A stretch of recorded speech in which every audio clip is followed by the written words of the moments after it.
काफ़ी देर से इंतज़ार भी कर रहे होंगे, और क्योंकि हम लोग भी बस हमें भी उम्मीद नहीं थी कि 3-3 घंटे लेट हो जाएगी ट्रेन, तो बल्कि 4 घंटे लेट हो गई, तो उसके लिए माफ़ी चाहेंगे, आपको इतना इंतज़ार करवाया।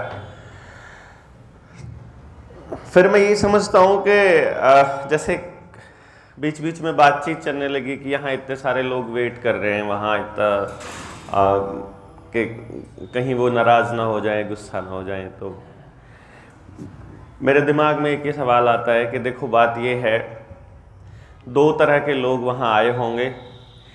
एक तो यहाँ वो लोग आए होंगे जिनके दिलों में समाज के लिए पीड़ा है और वो पीड़ा को लेकर बैठे हुए हैं, तो इसका मतलब ये हो गया कि अपने जैसे लोगों से मिलने के लिए वो कितना ही भी वेट कर सकते हैं, कोई दिक्कत मुझे लगती नहीं है उसमें।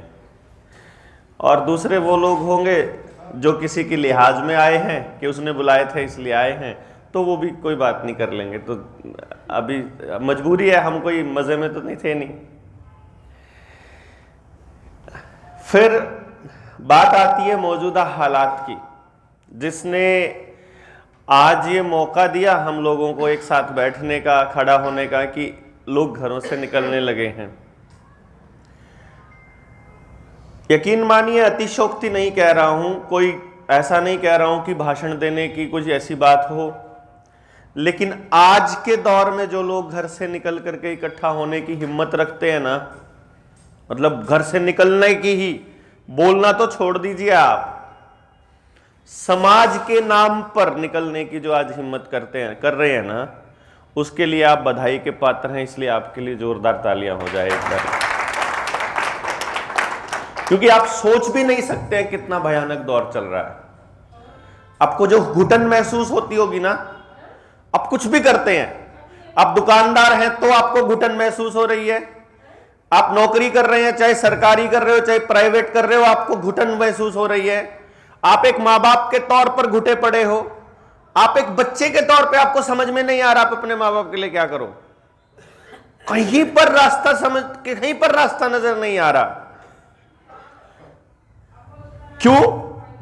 क्योंकि जिन लोगों पर भरोसा किया, समाज के जिन लोगों पर भरोसा किया, उस हर आदमी ने आपके भरोसे को ले जा करके किसी की गोदी में झाल दिया, सब बेच गए, सब कुछ। मतलब सबसे ज्यादा जो नुकसान समाज का किया इन भरोसा बेचने वालों ने किया, कि भाई ट्रस्ट किया था इस आदमी के ऊपर कि ये कुछ करेगा। और मैं इसमें बड़ा कसूर अपने समाज का ही मानता हूं कि यदि हर कोई अपने आप से ठीक काम कर रहा होता समाज के अंदर, तो हमें चौकीदारी की जरूरत नहीं पड़ती। और आज का दौर ऐसा है कि अगर आपने अपने लिए चौकीदार भी रखा है ना, तो उसकी भी चौकीदारी हमें ही करनी पड़ेगी कि चौकीदार ठीक से चौकीदारी कर रहा है कि नहीं कर रहा है। वो बस चौकीदारी में हम पीछे रह गए। फिर किन किन मुद्दों पर सुनील भाई बोल चुके होंगे मुझे नहीं मालूम, लेकिन फिर भी मैं शुरुआत करूंगा। आज के दौर में जो चल रहा है और जो भविष्य में जो होने वाला है, उस पर कुछ चर्चा करेंगे, जिससे कि आप लोग और हम लोग मिलकर के कोई निर्णय ले सके कि यहां से आगे हमको साथ में कैसे बढ़ना है।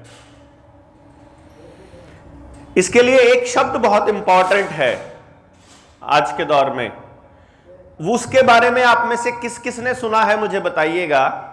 वो शब्द है, वो फ्रेज है न्यू वर्ल्ड ऑर्डर, नई विश्व व्यवस्था। किस किस ने सुना है? एक बार हाथ खड़ा करेंगे। लगभग सभी ने सुना है, और कुछ लोग हैं जिन्होंने नहीं सुना, एक बार भी नहीं सुना, वो बताएंगे। कोई है जिसने एक बार भी नहीं सुना इस शब्द को? हैं कुछ लोग। न्यू वर्ल्ड ऑर्डर, मैं इसके यहीं से शुरू करता हूं। आप मोबाइल यूज करते हो, अपने मोबाइल में ढूंढिएगा, या फिर अपने बच्चों को बोल दीजिए कि भाई वो निकाल दे लाइन इसमें, कि Modi ji new world order के बारे में क्या बोल रहे हैं।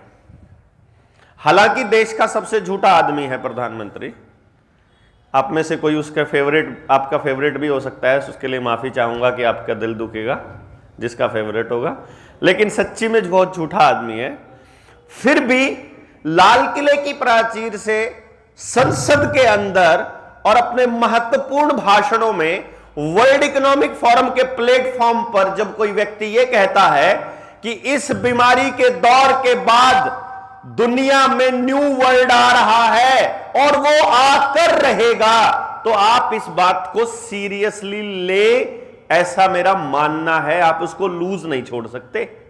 भाई एवं ही कह दिया होगा प्रधानमंत्री ने, न्यू वर्ल्ड ऑर्डर आकर रहेगा। आजकल G20 समिट के लिए चर्चा चल रही है ना G20 के लिए।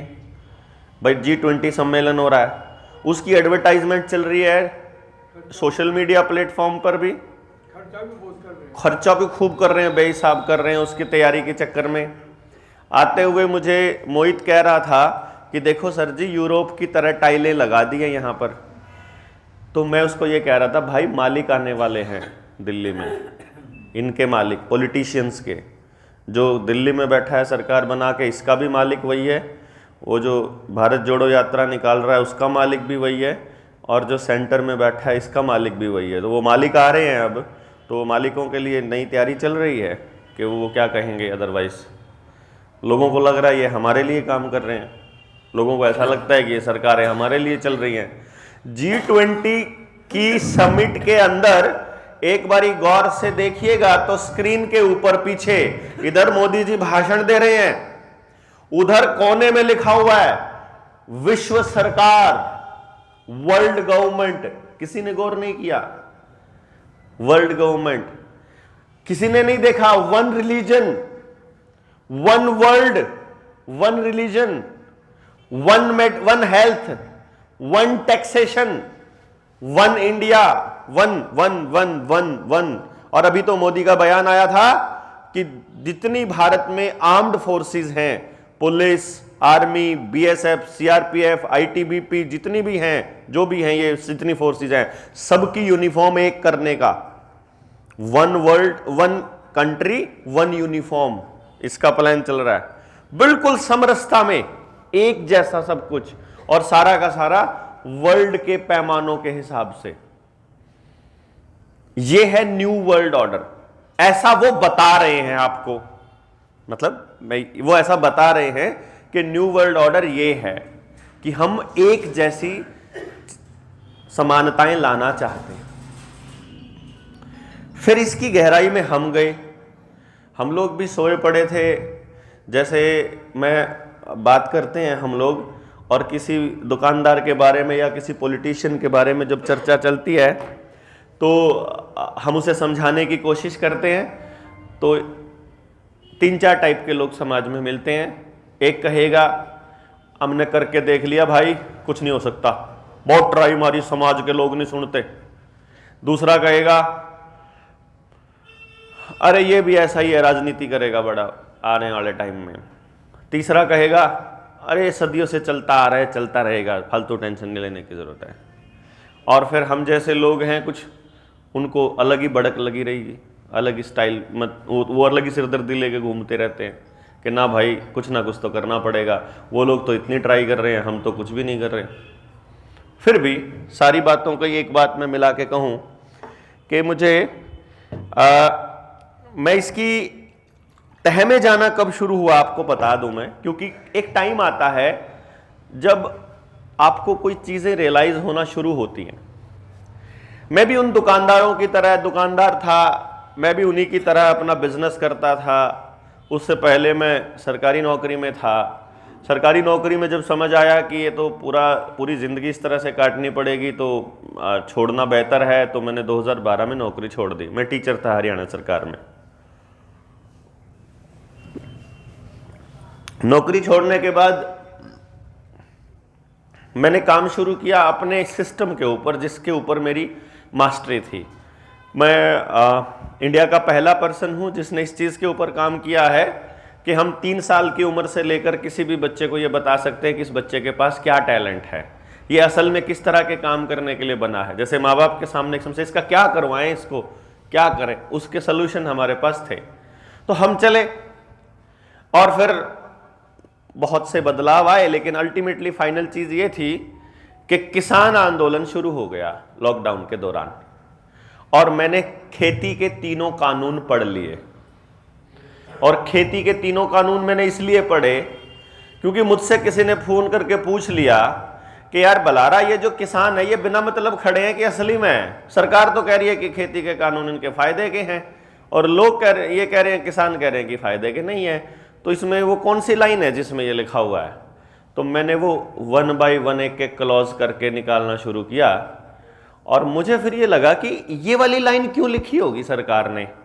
तो उसके सर्च में जाके देखा तो मुझे पता लगा कि रिलायंस ने जियो कृषि ऐप कब लॉन्च करी, रिलायंस ने खेती में इन्वेस्टमेंट कब शुरू किया, रिलायंस ने एग्रीकल्चर का डेटा कब इकट्ठा करना शुरू किया, फिर रिलायंस के अंदर खेती के अंदर अमेजन ने कब इन्वेस्टमेंट किया, बिल गेट्स ने रिलायंस की कंपनियों में कौन सी कंपनियों में कब इन्वेस्ट किया, और दुनिया में बिल गेट्स का खेती में क्या रोल है, बीज कहां से आएंगे, पानी कहां से आएगा, ये गेम कहां से चलेगा। और जब वो लिंक करना शुरू किया तो वो सारी कहानियां आकर के उसके बीच में ये बीमारी भी घुसी जिसका नाम झरोना था। मैं सोचा यार ये बीमारी भी यहीं आके जुड़ रही है, बीज भी वहीं आके जुड़ रहे हैं, टेक्नोलॉजी भी वहीं आके जुड़ रही है, मोबाइल भी वहीं आके जुड़ रहा है, टीवी पे जो चल रहा है वो भी वहीं आके जुड़ रहा है, सारी मीडिया वहीं आके जुड़ रही है, सारी दुनिया की सरकारें वहां आके जुड़ रही हैं, जितने मेडिकल के नाम पे एक्सपेरिमेंट हो रहे हैं सब वहां आके जुड़ रहे हैं। इसका मतलब तो सारे गेम के प्लानर यही लोग हैं। फिर और गहराई में जाना शुरू किया क्योंकि हम जो नाम लेते थे, थोड़ी इको कम कर दो उसको, साउंड वाला भाई इको कम कर दो, आवाज कम कर दो जो चुभे ना, मैं थोड़ा अगर जोर से भी बोलूं तो उसमें मुझे लगा कि क्या ये सारे के सारे क्या यही लोग हैं? जैसे मैं जब लेता था नाम तो 3-4 लोगों का नाम लेता हूं, जिसमें मुख्य तौर पर रॉथस्चाइल्ड का नाम है पैसे के मामले में, रॉकेफेलर का नाम है पेस्टिसाइड के मामले में और पेट्रोल डीजल के मामले में, और टेक्नोलॉजी और खेती के नाम पर मैं बिल गेट्स का नाम लेता हूं बीजों के मामले में। तो फिर देखा क्या ये तीनों ही लोग हैं? पता चलता है ना ये 3 तो चेहरे हैं भाई। जैसे हम जनता सरकार मोर्चा की बात करें, आकर के मैं तो आपके सामने खड़ा हो गया चेहरे के तौर पर, तो कह दिया भाई डॉक्टर साहब आएंगे, बलारा साहब आएंगे, ये वो जो बातें आपसे करी होगी, असली में तो काम तो कोई और कर रहा है। क्यों जी? मैं तो दिख रहा हूं, मतलब दिखने वाला चेहरा एक है और पीछे से काम करने वाले लोग हैं। तो पता चलता है कि दुनिया भर के फॉर्च्यून 500 की जो लिस्ट होती है, जिसमें दुनिया के सबसे अमीर लोगों की लिस्टिंग होती है, दुनिया के टॉप 500 घराने जो हैं फॉर्च्यून 500, वो प्लस कुछ मिलीनियर बिलीनियर्स ने मिलकर एक प्लान किया एक संस्था के अंडर में। उस संस्था का नाम है वर्ल्ड इकोनॉमिक फोरम, और उन्होंने ये कहा कि अब हम पूरी दुनिया को नए सांचे में ढालेंगे, और 17 ऐसे गोल रख दिए जो गोल पहले यूनाइटेड नेशंस के होते थे, जिनका नाम था सस्टेनेबल डेवलपमेंट प्रोग्राम्स। उन गोल्स को टेक ओवर करके कहा हम पूरा करेंगे इनको। यूनाइटेड नेशंस छोड़ दिया। हमने कहा यूनाइटेड नेशंस ऐसे कैसे पीछा छोड़ देगा भाई? संयुक्त राष्ट्र तो पूरी दुनिया की सबसे मजबूत संस्था मानी जाती है, उसी के अंदर वर्ल्ड बैंक आता है, उसी में यूनिसेफ आता है, उसी के अंदर ये इंटरनेशनल मॉनिटरी जो फेडरेशन है IMF मानी जाती। तो सारे बड़ी बड़ी संस्थाएं जितनी भी हैं, चाहे वर्ल्ड की सिक्योरिटी काउंसिल हो या और, वो सब की सब वर्ल्ड बैंक के अंडर में उसके यूनाइटेड नेशंस में आती हैं। तो वो कैसे पीछा छोड़ देंगी? तो पता चलता है कि यूनाइटेड नेशंस और वर्ल्ड बैंक को और IMF को पैसा देने वाले यही लोग हैं। अब समझ में आया। अब ये कार्यक्रम के अंदर मैं तो इतना मानूंगा कि देखो, समाज की भलाई के लिए किसी ने सहयोग किया हो तो बात अलग है, लेकिन अगर इस कार्यक्रम में या इस जगह पे जिसका पैसा लगा हुआ है वही कार्यक्रम का मालिक माना जाएगा ना, इसको स्पॉन्सर जो है वो तो वही माना जाएगा, और हम उससे ऊपर होकर के यहां बोल नहीं पाएंगे। भाई मान लो वो तो सरकार का आदमी हो जो यहां पे इस कार्यक्रम का पैसा लगा रहा हो, मैं बोल दूंगा क्या सरकार के खिलाफ खड़ा होकर के? ना भाई, तुम यहां पे नहीं बोल सकते। तो पता चलता है कि इस पूरे प्रोग्राम को फाइनेंस, फंड, मैनेज, प्रोग्राम, उसकी प्लानिंग सब ये लोग वर्ल्ड इकोनॉमिक फोरम के लोग ही कर रहे हैं, पूरे वर्ल्ड बैंक को। अच्छा जी, फिर वर्ल्ड बैंक जो है वो जो पैसा दे रहा है दुनिया को, भाई जैसे आपने अगर नाम सुना हो, एसएससी का नाम किस किसने सुना है? सर्व शिक्षा अभियान, लगभग सबने सुना। सर्व शिक्षा अभियान के अंतर्गत स्कूलों के अंदर नई बिल्डिंग्स बन रही हैं लाल लाल रंग की। अभी पहले जो कमरे बनते थे सरकारी स्कूलों में, वो पंचायत या कोई गांव का आदमी इकट्ठे करके पैसे डोनेशन से या अपने किसी परिवारजन के याद में बना देता था कमरा, और जो जमीन थी वो गांव की जमीन होती थी। अब वो जमीन अब सामूहिक काम लेना बंद कर दिया और सरकार ने खेल खेला कि अब हम वर्ल्ड बैंक से कर्जा लेकर के स्कूल की जमीन बना रहे हैं, स्कूल में मतलब बिल्डिंग बना रहे हैं। एक छोटा सा सवाल है, सारे के सारे दिल्ली में रहने वाले लोग हैं, बड़े समझदार लोग हैं, प्रॉपर्टी से आपका वास्ता पड़ता रहता है। वो एक छोटा सा क्वेश्चन है, मेरे नाम पे एक प्लॉट है दिल्ली के अंदर, मान लो, मैं एग्जाम्पल के तौर पे कह रहा हूँ, एग्जाम्पल है, वैसे तो अपने पास एक भी गज की जमीन नहीं है। मैं मान लेता हूँ मेरे पास एक 300 गज का प्लॉट है, पूरी जिंदगी की मेहनत करके मैंने वो प्लॉट खरीदा, किसी तरह से लोगों से पैसे वैसे इधर जुगाड़ करके, और खरीद करके मैंने सोचा अब मैं इसके ऊपर अपने परिवार को बसाऊंगा और इस पे अपना घर बनाऊंगा, जैसा मैंने सपना देखा था, अपने सपनों का घर। लेकिन अपनी जिंदगी की मेरी लगभग सारी कमाई उस प्लॉट पे लग गई, थोड़े बहुत पैसे बच गए, उस पैसे से मैंने मकान बनाना शुरू कर दिया उसके ऊपर, और अब पैसे खत्म हो गए और मैं जाता हूं बैंक के पास पैसे लेने के लिए कि मुझे लोन दे दो अपना मकान बनाने के लिए, और लोन मेरे को 1 करोड़ रुपए का लोन दे देता है बैंक मेरे को, किले बना ले, 1 करोड़ रुपया पकड़, और मैंने अपना प्रोजेक्ट दिया, उसके हिसाब से उसने मुझे 1 करोड़ रुपए का लोन दे दिया। प्लॉट था मेरा 4-5 करोड़ रुपए का, ठीक है, मैंने ऐसे मान के चला, और उस पर खर्चा करना है मैंने 1 करोड़। अब बैंक मुझसे उस 1 करोड़ के बदले में क्या लेगा? सबसे पहले 1 करोड़ प्लस ब्याज, और उससे पहले 1 करोड़ देने से पहले उस 3-4 करोड़ की प्रॉपर्टी के कागज, रजिस्ट्री अपने नाम कराएगा बैंक, पहले रजिस्ट्री वहां रखेगा, मॉर्गेज रखूंगा मैं। अब मुझे यह बताइए, लोन लेने के बाद, मकान बनाने के बाद, 3 महीने के बाद मुझे को एक्सीडेंट हो जाए, या मैं पैसा कमाना बंद कर दूं, नौकरी से निकाल दिया जाऊं, बिजनेस ठप हो जाए या कुछ ऐसा हो जाए, और मैं वो लोन की किस्त ना चुका पाऊं, तो बैंक ऊपर वाला घर लेके जाएगा कि प्लॉट भी कब्जा करेगा?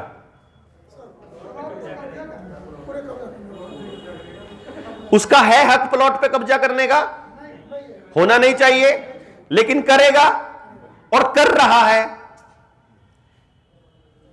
अब जो पंचायत की जमीन थी उस पे वर्ल्ड बैंक से कर्जा लेके जो जमीन बन रही है, बिल्डिंग बन रही है, वो जो बिल्डिंग बनेगी उस वो स्कूल, गांव की सरकारी स्कूल कोई कमाने के लिए तो होता नहीं, वापस तो दे नहीं सकता। जब वो पैसे वापस नहीं दे पाएगा तो क्या होगा? वर्ल्ड बैंक आपके गांव के सरकारी स्कूल की जमीन पे कब्जा करेगा, क्योंकि वो उसकी हो जाएगी, आपने पे नहीं कर पाए तो। अब कब्जा करने के लिए तो वो स्कूल जो है सरकार के नाम होना चाहिए, और आप लोगों को मालूम भी नहीं है, क्योंकि हम अपने बच्चों को सरकारी स्कूल में नहीं पढ़ाते हैं, और क्योंकि आप लोग उन कामों पे इंटरफेयर ही नहीं करते हैं। पिछले 8 सालों में जब से ये सरकार बनी है, इन्होंने एक बहुत ही शानदार काम किया है कि जो जमीनें सामूहिक थी, जितनी भी जमीन सामूहिक थी, गांव की सामूहिक शामलात की जमीन, बणी की जमीन, पंचायत घर की जमीन, शुगर मिल की जमीन, अस्पताल की जमीन, स्कूल की जमीन, जोहड़ की जमीन, तालाब की जमीन, पार्क की जमीन, सारी जमीन जो पंचायतों के नाम थी, समाज के नाम थी, अब वो सारी जमीन सरकार के नाम हो चुकी है, और सरकार उसके ऊपर जितना पैसा लगा रही है सारा वर्ल्ड बैंक से कर्जा लेके बना रही है। अब जब सरकार उस कर्जे को नहीं चुका पाएगी तो वो जमीन आपकी जाएगी कि सरकार की जाएगी? हमारी जाएगी। तो आपको कर्जे की असलियत अगर बताऊं तो पिछले 63 साल में, माइंड इट, सॉरी 63 नहीं, 67 साल में, 75वां मनाया था अभी सरकार आने से पहले, 67 ईयर में आजादी तथा कथित हो या असलियों के नकलियों डिबेट का मुद्दा है, लेकिन पिछले 67 सालों में यह सरकार बनने से पहले भारत पर कर्जा था 54 लाख करोड़। कितना था? 54 लाख करोड़। इस टाइम भारत पर कर्जा कितना है मालूम है? कितना होगा?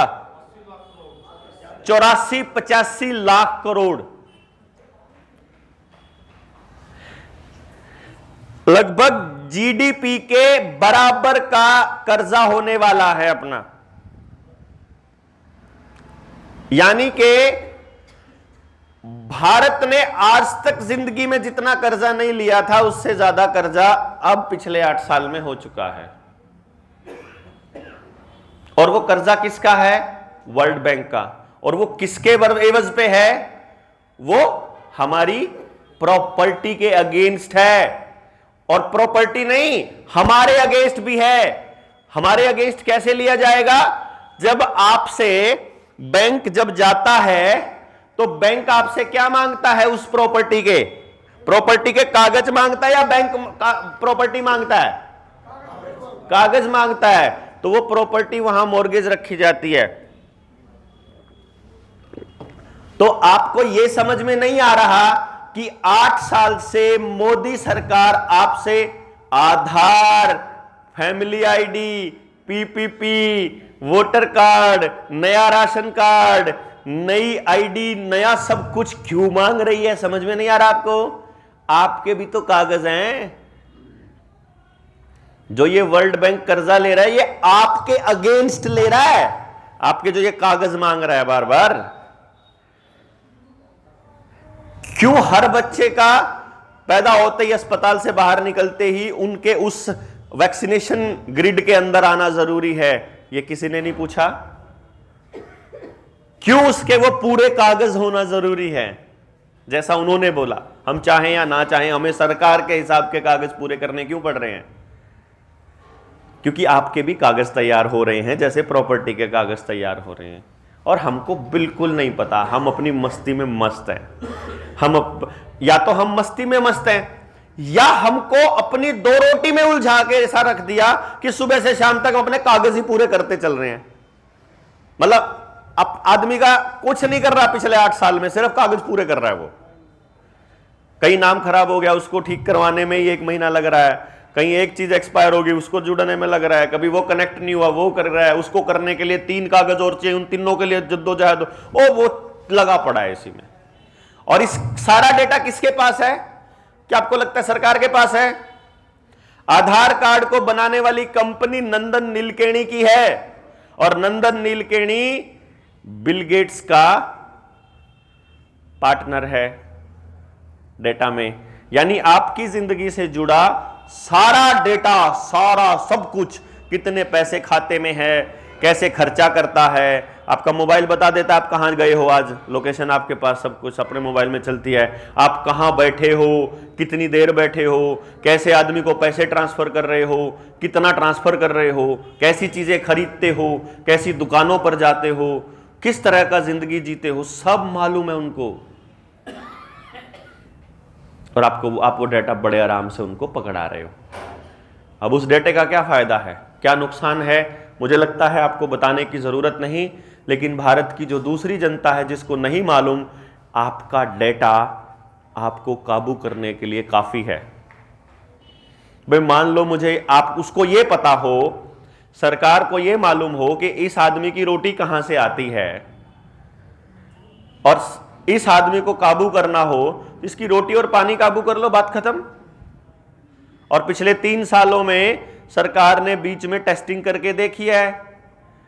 तुम ये 2 सर्टिफिकेट नहीं दिखाओगे तो पेंशन नहीं मिलेगी, स्कूल में नहीं जा पाओगे, बस में नहीं चढ़ने देंगे, ट्रेन में नहीं चढ़ने देंगे, जहाज की टिकट नहीं बनेगी, पेपर नहीं दे पाओगे, फॉर्म नहीं भर पाओगे, नौकरी नहीं मिलेगी, दुकान नहीं खोल पाओगे। यही तो था। क्यों जी? जीएसटी नहीं तो काम नहीं कर पाओगे, चाहे दुकान रेडी पटरी की क्यों ना हो, रजिस्ट्रेशन नहीं करवाया तो रेडी नहीं लगा सकता, वहां कागज नहीं बना तो काम नहीं कर सकता, जूते पॉलिश करने वाले आदमी को भी रजिस्ट्रेशन करवाना पड़ेगा, एक डंगर पाला है उसका भी रजिस्ट्रेशन कराना पड़ेगा, कुत्ता पाला है उसका भी कराना पड़ेगा, बिल्ली पाली है उसका भी कराना पड़ेगा। घर में आपके एक नई चीज आई है, बतानी पड़ेगी सरकार को। कितना सोना रखा है बताना पड़ेगा, दादी नानी के पुरखों का हो चाहे वो भी बताना पड़ेगा, छोटी से छोटी जमीन का टुकड़ा है वो भी बताना पड़ेगा, खर्चा कितना करते हो वो भी बताना पड़ेगा, आपको अपना सब कुछ बताना पड़ेगा। लेकिन कोई पॉलिटिकल पार्टी आपको यह नहीं बताएगी किस उद्योगपति ने उसको कितना पैसा दिया, क्योंकि वो इलेक्टोरल बॉन्ड्स के अंडर है और वो किसी आरटीआई में नहीं आएगा और वो किसी भी ऑडिट में नहीं आ सकता। हम नहीं बताएंगे, लेकिन आपका सब कुछ चाहिए उनको। अभी करेंगे क्या भाई इस डेटा का, वो करेंगे क्या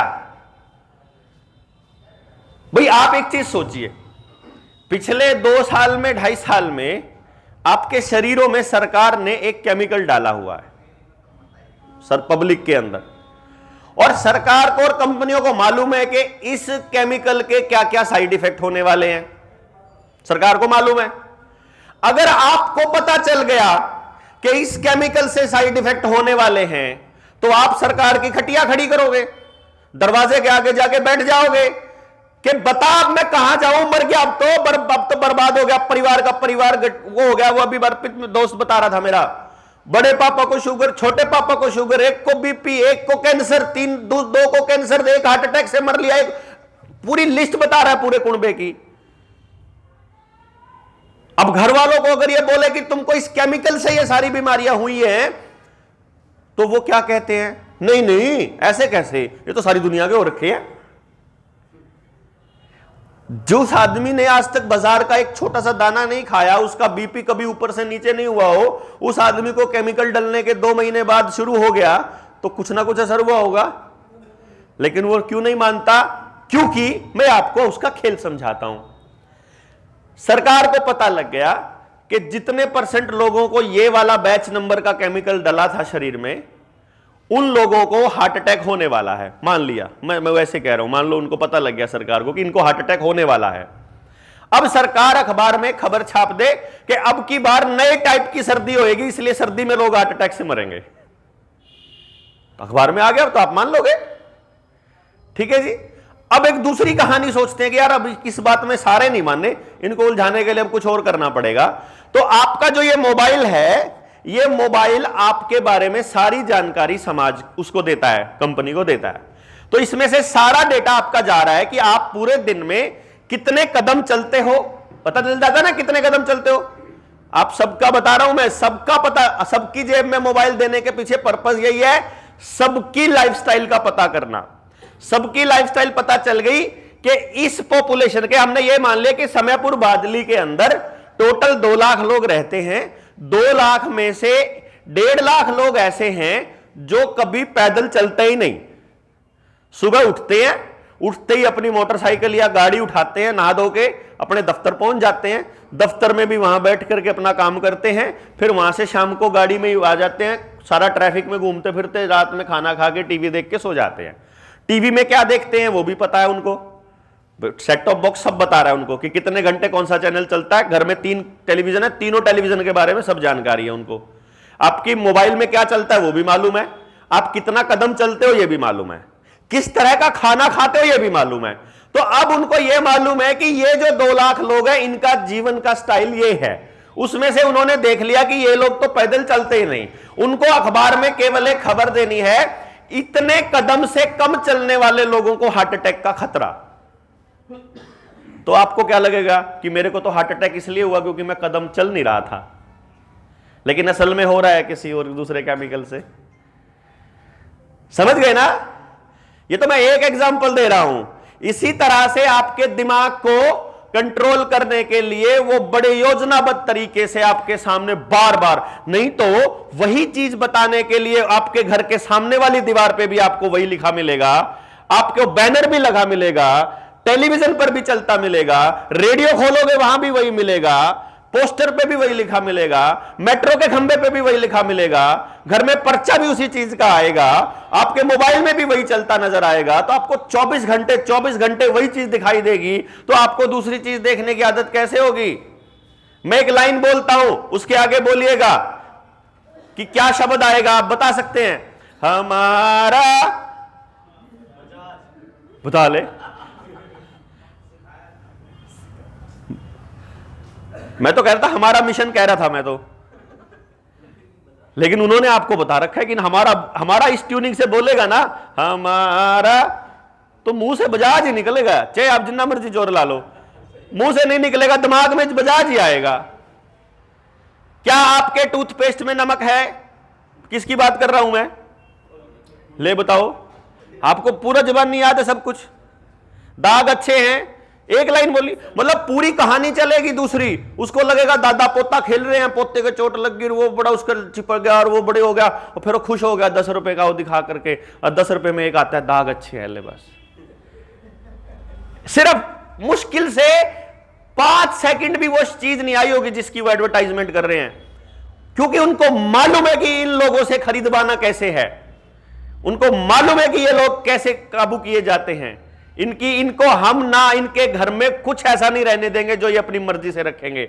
ये बिजली भी हमारी मर्जी से यूज करेंगे, ये ट्यूबलाइट भी हमारी मर्जी की खरीदेंगे, ये डब्बा भी जो बाथरूम में लेके आएंगे वो भी हमारी मर्जी का होगा, साफ करने वाला भी हमारी मर्जी का, ब्रश भी हमारी मर्जी का, बाल्टी भी हमारी, सब उनको मालूम है कि इनसे हम जो चाहें वो करवाएंगे। जिनको जरूरत नहीं है फिर भी मोटरसाइकिल दिला देंगे, जरूरत नहीं है फिर भी घर में सारा कबाड़ लेके आ जाएंगे, क्योंकि पता है उनको कि इन लोगों को अंदर दिमाग नहीं है, ये चलते हैं दुनिया क्या कहेगी और दुनिया से कहलवाने का काम यही करते हैं। क्योंकि आपको स्क्रीन पकड़ा दी गई, ये पकड़ा दी, ये इसका खेल नहीं समझ में आता आपको, कभी नहीं आएगा। इसका असली नाम है टेलीविजन। क्या नाम है? टेलीविजन। दूर से बैठ के देखना, ऐसा लगता है टेलीविजन का मतलब है कि दूर की चीज को देखना, इसका मतलब ये लगता है आपको, क्योंकि आपको यही सिखाया उन्होंने कि टेलीविजन का ये मतलब है। एक छोटी सी बात बताता हूं, मैंने कहा ये मोहित है, ये नरेंद्र है, बड़ा नरेंद्र है इनमें से। मैंने कहा नरेंद्र ने मोहित को मारा, नरेंद्र ने मोहित को मारा। आंख बंद करके एक बार इस कहानी को एक बार सोचो, कैसे मारा होगा, क्या मारा होगा, बताओ भाई, क्या मारा? कोई है जिसने सोचा और लठ मारा, डंडा मारा? कोई तो होगा, मैं तो लठ ही सोच रहा था। ओ क्या मारा? लठ मारा। टांग पे मारा, कमर पे मारा, टांगा तोड़ दी। अगला थप्पड़ मुंह पे सोच रहा, कोई सोच रहा होगा जान से मारा, कोई सोच रहा होगा ऐसे मारा, कोई सोच रहा होगा खून भी आ गया थप्पड़ लगते ही, कोई सोच रहा होगा दीवार में बजा सिर मारा जब खींच के। मतलब कि मेरा कहने का मतलब क्या है कि मैंने सिर्फ एक लाइन बोली, भाई नरेंद्र ने मोहित को मार दिया।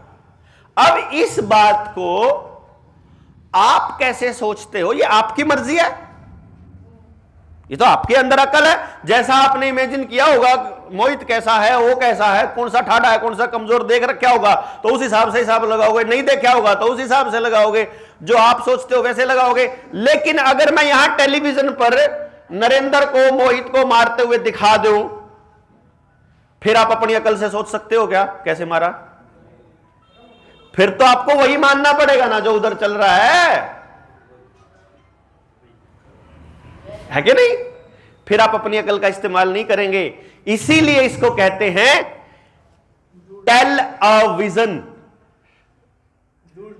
टेलीविजन नहीं, टेल अ विजन। टेल मतलब बताओ, विजन मतलब तुम्हें क्या देखना है तुमको हम बताएंगे, तुमको क्या सोचना है हम बताएंगे, तुमने दुनिया के बारे में क्या राय बनानी है हम बताएंगे, तुमको अपने दोस्तों से क्या बोलना है हम बताएंगे। तुम जब बहस करने लगोगे तो तुमने उसको वामपंथी कहना है, देशद्रोही कहना है, देश विरोधी कहना है, मोदी विरोधी कहना है, या क्या कहना है ये हम बताएंगे। टेल अ विजन बताएगा। और जितने यहां लोग बैठे हुए हैं, एक भी आदमी ऐसा नहीं है जिसने अपनी जवानी के दिनों में, बचपन के दिनों में, स्कूल के दिनों में सिनेमा के फायदे और नुकसान ना पढ़ा हो। प्रस्ताव और सिनेमा के बारे में जब आपको पढ़ा जाता था तो पहली लाइन क्या थी सिनेमा के बारे में? सिनेमा समाज का आईना होता है। एक भी आदमी नहीं जिसने ना पढ़ा हो जी। क्यों जी? यही लाइन थी, पहली लाइन। ये हमारे दिमाग में घुसाया कि सिनेमा समाज का आईना होता है। असल में सिनेमा समाज का आईना नहीं होता है, समाज सिनेमा का आईना होता है। सिनेमा हमेशा पहले बताता है कि तुमको कैसे जीना है। एकता कपूर ने बताया घरों में सास बहू की लड़ाई कैसे बजनी चाहिए। एकता कपूर ने बताया एक्स्ट्रा मैरिटल अफेयर कैसे होने चाहिए, रिश्तेदार पड़ोसियों के साथ रिश्ते कैसे रखने हैं, दूसरे की बीवी पे नजर कैसे रखनी है, जासूस कैसे बनना है। ये हमको टीवी ने बताया, कि टीवी ने बताया, टेलीविजन ने बताया कि वृद्धाश्रम नाम की कोई चीज होती है। हमने तो सुना ही नहीं था। आपने सुना था कि आपके जवानी के टाइम में जी? ये टीवी ने बताया वृद्धाश्रम नाम की चीज होती है, और आपको लगा सच्ची में समाज में ऐसा हो रहा है। हो नहीं रहा था उस टाइम, आप मान बैठे कि हो रहा है। जमाना खराब हो गया, ये टेलीविजन ने बताया, आपने फिर मानना शुरू कर दिया, फिर आपने बोलना शुरू कर दिया, फिर अगली पीढ़ी को पहले ही कह दिया कि तुम तो औलाद तो नकम्मी है आजकल की, फिर क्यों करेगी वो भाई। प्रोग्राम करके आपको अपने हिसाब से चलाने का खेल खेल लिया। फिर समझ में आया कि ये कर क्यों रहे हैं भाई। सबसे बड़ी बात यहां पर आती है, कर क्यों रहे हैं। इसके लिए आपको जाना पड़ेगा थोड़ा बैकग्राउंड में, आपको करनी पड़ेगी थोड़ी रिसर्च, आपको जानना पड़ेगा कि इंसानी फितरत क्या है, और उस फितरत के हिसाब से हर आदमी अपने फितरत के हिसाब से काम करता है। हम सब की एक फितरत है, हम लोग चाहते हैं नियंत्रण, अपनी ज़िंदगी पर भी, अपने परिवार की ज़िंदगी पर भी। और जब किसी का नियंत्रण अपने परिवार पर हो जाता है तो वो अगले ही कदम उसको फिर आसपास पे नियंत्रण चाहिए, और फिर उसको दुनिया पे चाहिए। जितनी ताकत बढ़ते रहती है, आपको चाहिए नियंत्रण। घर में जाते हो तो घर वालों को क्या बोलते हो? कमा के मैं लाता हूँ, तनख्वाह मेरी आती है, खाने को मैं दे रहा हूँ, तो चुपचाप मेरे हिसाब से चलना चाहिए सब कुछ। इसी भाषा में नहीं बोलते होगे, पर मतलब यही है जो भी बात का। क्यों जी? मतलब जो अब मान लो घर में आदमी कमाता है तो आदमी की चलेगी, औरत कमाती है और आदमी नहीं कमाता है तो वो चला के दिखाए ना आदमी, फिर है ना। जो खाने को दे रहा है उसी की चलेगी। अभी दुकानों में, फैक्ट्रियों में, नौकरियों में, कंपनियों में और सरकारी महकमों में जो तनख्वाह देता है, जो तनख्वाह निकालता है डीडीओ, वही ऑर्डर निकाल रहा था कि दोनों सर्टिफिकेट लाके दिखाओ उसके बाद एंटर करियो। जो रोटी दे रहा है खाने को वही तो काबू कर रहा था। क्यों जी? जिसके हाथ में आपकी रोटी, वो काबू करने की कोशिश करेगा, और वो हर व्यक्ति करेगा, नीचे से लेके परिवार से लेके ऊपर तक करेगा। तो जिन लोगों को यह लगता है कि वर्ल्ड बैंक को पैसा हम देते हैं, इनको कर्जा हम दे रहे हैं, इनके घर में खाना हमारे पैसे से जा रहा है, इनके स्कूल हमारे पैसे से बन रहे हैं, फिर इन सब पे कब्जा अपना होना चाहिए कि नहीं होना चाहिए? फिर ये हमारे हिसाब से चलने चाहिए। तो इन लोगों को पूरी दुनिया के संसाधनों पे कब्जा करना है, पूरी दुनिया के लोगों को अपने ऊपर काबू करना, उनके लोगों के ऊपर काबू करना है, और उनको ऐसा बनाना है कि वो आत्मनिर्भर ना हो पाए, उनको अपने ऊपर निर्भर बनाना है। इसीलिए पिछले 8 सालों में मेडिकल का, इलेक्ट्रॉनिक का, कंप्यूटर का, मोबाइल के धंधे को छोड़ करके हर धंधे का काम डाउन गया है। इनको छोड़ दो आप, ये तो इनको बर्बादी की तरफ लेके, क्योंकि मेडिकल माफिया भी इसमें सक्रिय है और इलेक्ट्रॉनिक माफिया, इनको छोड़ दो, बाकी सारे धंधे बर्बाद हुए, नौकरियां बर्बाद हुई। जहां एक बार रिटायरमेंट आ गई दोबारा भर्ती नहीं निकली, किसी भी महकमे की बात कर रहे हैं। और अभी तो कह ही दिया नितिन गडकरी ने कि आने वाले 5 सालों में 90% नौकरियां खत्म होने वाली हैं, चाहे सरकारी चाहे प्राइवेट। अमेजन 90% लोगों को निकाल रही है, फ्लिपकार्ट निकाल रही है, गूगल निकाल रहा है। वो निकाल रहे हैं तो छोटी कंपनियां कहां से रख सकती हैं फिर? जब एक आदमी का, जब 100 लोगों का काम एक रोबोट कर सकता है, उन आदमियों को तो हर महीने तनख्वाह देनी है और रोबोट एक बार खरीदना है बस। फिर क्यों करें भाई? आपके ऊपर क्यों पैसा लगाएं? और जब आपके ऊपर पैसा ना लगाएं तो फिर आप लोग कहां जाओगे? आप उनके दरवाजे पे जाके खड़े हो जाओगे। इसीलिए आपको ऐसा केमिकल दे देंगे कि अगले 2-4 साल में या तो कैंसर से मर लोगे या हार्ट अटैक से मर लोगे, नहीं तो शरीर जवाब दे जाएगा कि काम ही नहीं बनेगा। मेहनत मजदूरी करने वालों से पूछ के देखो, मेहनत मजदूरी होती है क्या? हिम्मत नहीं दे रही। रिक्शा चलाने वाले से बस की बात नहीं है रिक्शा चलाना। अब जिसने जिसने केमिकल अपनी बॉडी में लगवा लिए, कुछ नहीं बच रहा, लड़ने की हिम्मत नहीं है। थोड़ी हिम्मत बच रही थी तो उसको अकल खत्म कर दी कि तुम लड़ोगे तो तुम्हारी प्रॉपर्टी जब्त कर ली जाएगी, क्योंकि क्षतिपूर्ति कानून आया हुआ है, फिर आपको नौकरी नहीं मिलेगी। अगर बाप ने कुछ कह दिया तो उसके बच्चे को फार्म नहीं भरने देंगे किसी नौकरी में, तो बाप इसलिए नहीं जाता कि यार बच्चे की नौकरी आने वाले टाइम में। तो आपको सारे रास्ते बांध दिए, ना सवाल पूछ सकते, ना कमा सकते, ना आपको छोड़ेंगे कमाने लायक, और आपकी बर्बादी धीरे धीरे धीरे धीरे हो रही है, और सबकी हो रही है। आप किसी जात के हो, किसी धर्म के हो, किसी बिजनेस में हो, किसी नौकरी पे हो, कोई फर्क नहीं पड़ रहा, सब जा रहे हैं। और आपको बख्शा नहीं जाएगा किसी भी कीमत पर, क्योंकि यह बात बिल गेट्स सन 2015 में और 17 में 2 बार कह चुका है कि अगर इस देश को, अगर इस धरती को बचाना है क्लाइमेट के नाम पर, अगर इस धरती पे जो जितना भी बुरा हो रहा है इसको बचाना है, तो कार्बन डाइऑक्साइड का ऑक्सीजन उसका कार्बन उत्सर्जन रोकना पड़ेगा। और कार्बन उत्सर्जन रोकने का एक ही तरीका है, आदमियों की संख्या कम कर दी जाए, आदमी और जानवर। बोल चुका है वो, है? समझ गए बात आप? ये वो सरेआम बोल के कह रहा है। इधर से मोदी जी कह रहे हैं न्यू वर्ल्ड ऑर्डर आके रहेगा, इधर से न्यू वर्ल्ड ऑर्डर आ रहा है, सब एक रंग में रंगने जा रहे हैं। उधर से जो कंट्रोल कर रहे हैं वो कहते हैं अब हमको इनके संसाधनों पे कब्जा चाहिए, और उन संसाधनों पे कब्जा शुरू हो चुका है और हमको मालूम नहीं है। हमारे यहां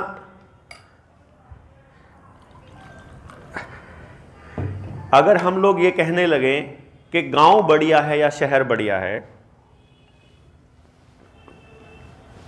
तो इसका जवाब आएगा कुछ मामलों में गांव बढ़िया है, कुछ मामलों में शहर बढ़िया है। तो अगला सवाल यह होता है कि जिन मामलों में शहर बढ़िया है, क्या वही सुविधाएं गांव में भी हो सकती हैं? हो सकती हैं बड़े आराम से, कोई बड़ी बात नहीं है।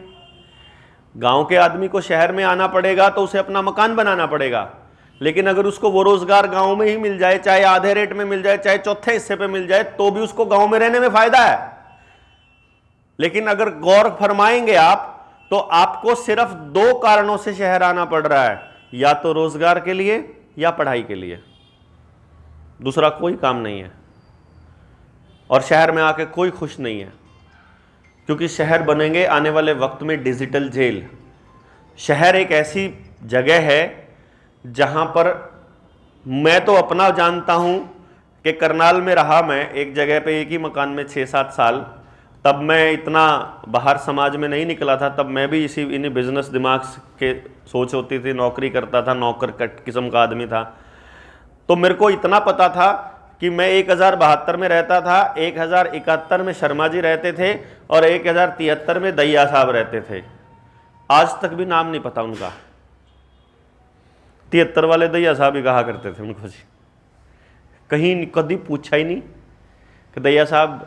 न्यू तो पता था कि वो हिंदुस्तान भारत पेट्रोलियम में काम करते हैं, पर यह नहीं पता था वो क्या काम करते हैं, उनके जीवन में क्या तकलीफ है, उनको अगर हमारी मदद पड़े तो हमको कैसे बुलाएंगे, कभी इमरजेंसी आ जाए, हमको ज़रूरत पड़े तो कैसे बुलाएंगे, कुछ नहीं पता था।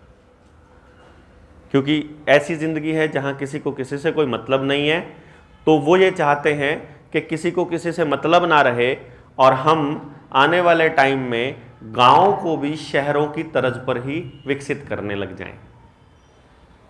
उनका एजेंडा यह है गाँव को शहरों की तर्ज पर विकसित करना, और इसके लिए उन्होंने सभी पॉलिटिकल पार्टीज के लीडर को पकड़ लिया, सारी की सारी एनजीओज को पकड़ लिया। जितनी एनजीओ सरकार से ग्रांट लेती हैं, जिन्होंने आज से पहले ग्रांट लिया, एक एनजीओ का एक समाज सेवी आपके बीच आकर बोलता हो आपके लिए तो बता दो। कोई पॉलिटिकल पार्टी का एस्टेब्लिश लीडर आपके सामने बोलता हो तो बता दो। कोई सरपंच बोलता हो, कोई जिला पार्षद बोलता हो, कोई दूसरा पार्षद बोलता हो, या कोई एमएलए हारा हुआ बोलता हो या जीता हुआ बोलता हो, हिम्मत नहीं है किसी की भी इस एजेंडे के बीच में बोलने की। किसी मुख्यमंत्री की, भावी मुख्यमंत्री की, भावी प्रधानमंत्री की, या भावी एमएलए की कोई सपने देखता हो, किसी की हिम्मत नहीं है। ऐसा क्या जुल्म आ गया भाई? इसका मतलब तो सब कुछ प्री प्लान चल रहा है, और लोगों को क्या लग रहा है, हमारी लड़ाई लड़ने वाला कोई नहीं, क्योंकि उनकी लड़ाई लड़ने वाले 2 4 5 संगठन हुआ करते थे, या तो उनकी यूनियन होती थी, तो उन्होंने ऐसा काम कर दिया कि कोई भी महकमा हो उनके अंदर 20-20 यूनियन बना दो। इतनी यूनियन बन गई उस कर्मचारी को पता ही नहीं बेचारे को कौन सी यूनियन के साथ जाना है, और उनको सिर्फ यूनियन का एक प्रधान मैनेज करना, कुछ नहीं करना। जितनी इस दौरान में बनी ग्रुप हाउसिंग सोसाइटीज, आरडब्ल्यूए बनी, जितनी रेजिडेंट वेलफेयर एसोसिएशन, आपने गौर नहीं किया यह बीमारी आने से पहले हर आरडब्ल्यूए का प्रधान या सेक्रेटरी आरएसएस का या बीजेपी का आदमी था। पूरी प्लानिंग के तहत बिठाया था कि आरडब्ल्यूए की बात सरकार तक ओरिजिनल नहीं जानी चाहिए, वही जाएगी जो आरएसएस का आदमी चाहेगा, बीजेपी का आदमी चाहेगा या आम आदमी पार्टी का था। जहां जिसकी सरकार है उसका था, मतलब क्यों जी? अगर कोई आरडब्ल्यूए का आदमी अगर ये चाहता है कि मैं अपनी सच्ची बात सरकार तक पहुंचाना चाहता हूं, तो वो वहीं पे रुक जाती थी, आरडब्ल्यूए से लिखवा लाओ जी, बस। सुनने वाला ही कोई नहीं था। और हम अकेले अकेले पड़े, और हमने जितने भी लोगों ने ये केमिकल शरीर में डलवाया, मैक्सिमम लोग वो थे जो ये महसूस कर रहे थे क्या करें, अकेले हैं, सरकार मान तो नहीं रही। कुछ लोग तो जानते थे कि हमारे साथ छल हो रहा है, हमारे साथ धक्का हो रहा है, इसीलिए फिर सब कुछ छोड़ छाड़ के इस मिशन पे लगे। कुछ लोग थे जो पहले से भी लड़ रहे थे, कुछ लोग थे वो अकेले थे, कुछ लोग थे जो समझते थे। और फिर हमने ये सोचा कि यार ये लोगों को तो पता ही नहीं है बेचारों को कि उनके साथ में कितना बड़ा छल हो रहा है, और आगे का भविष्य भी नजर नहीं आ रहा। क्योंकि कुछ क्वेश्चन ऐसे हैं, जैसे मैंने बताया, टेलीविजन का, मीडिया का, सोशल मीडिया का एक ही काम है कि वो बताएंगे आप कैसे सोचोगे।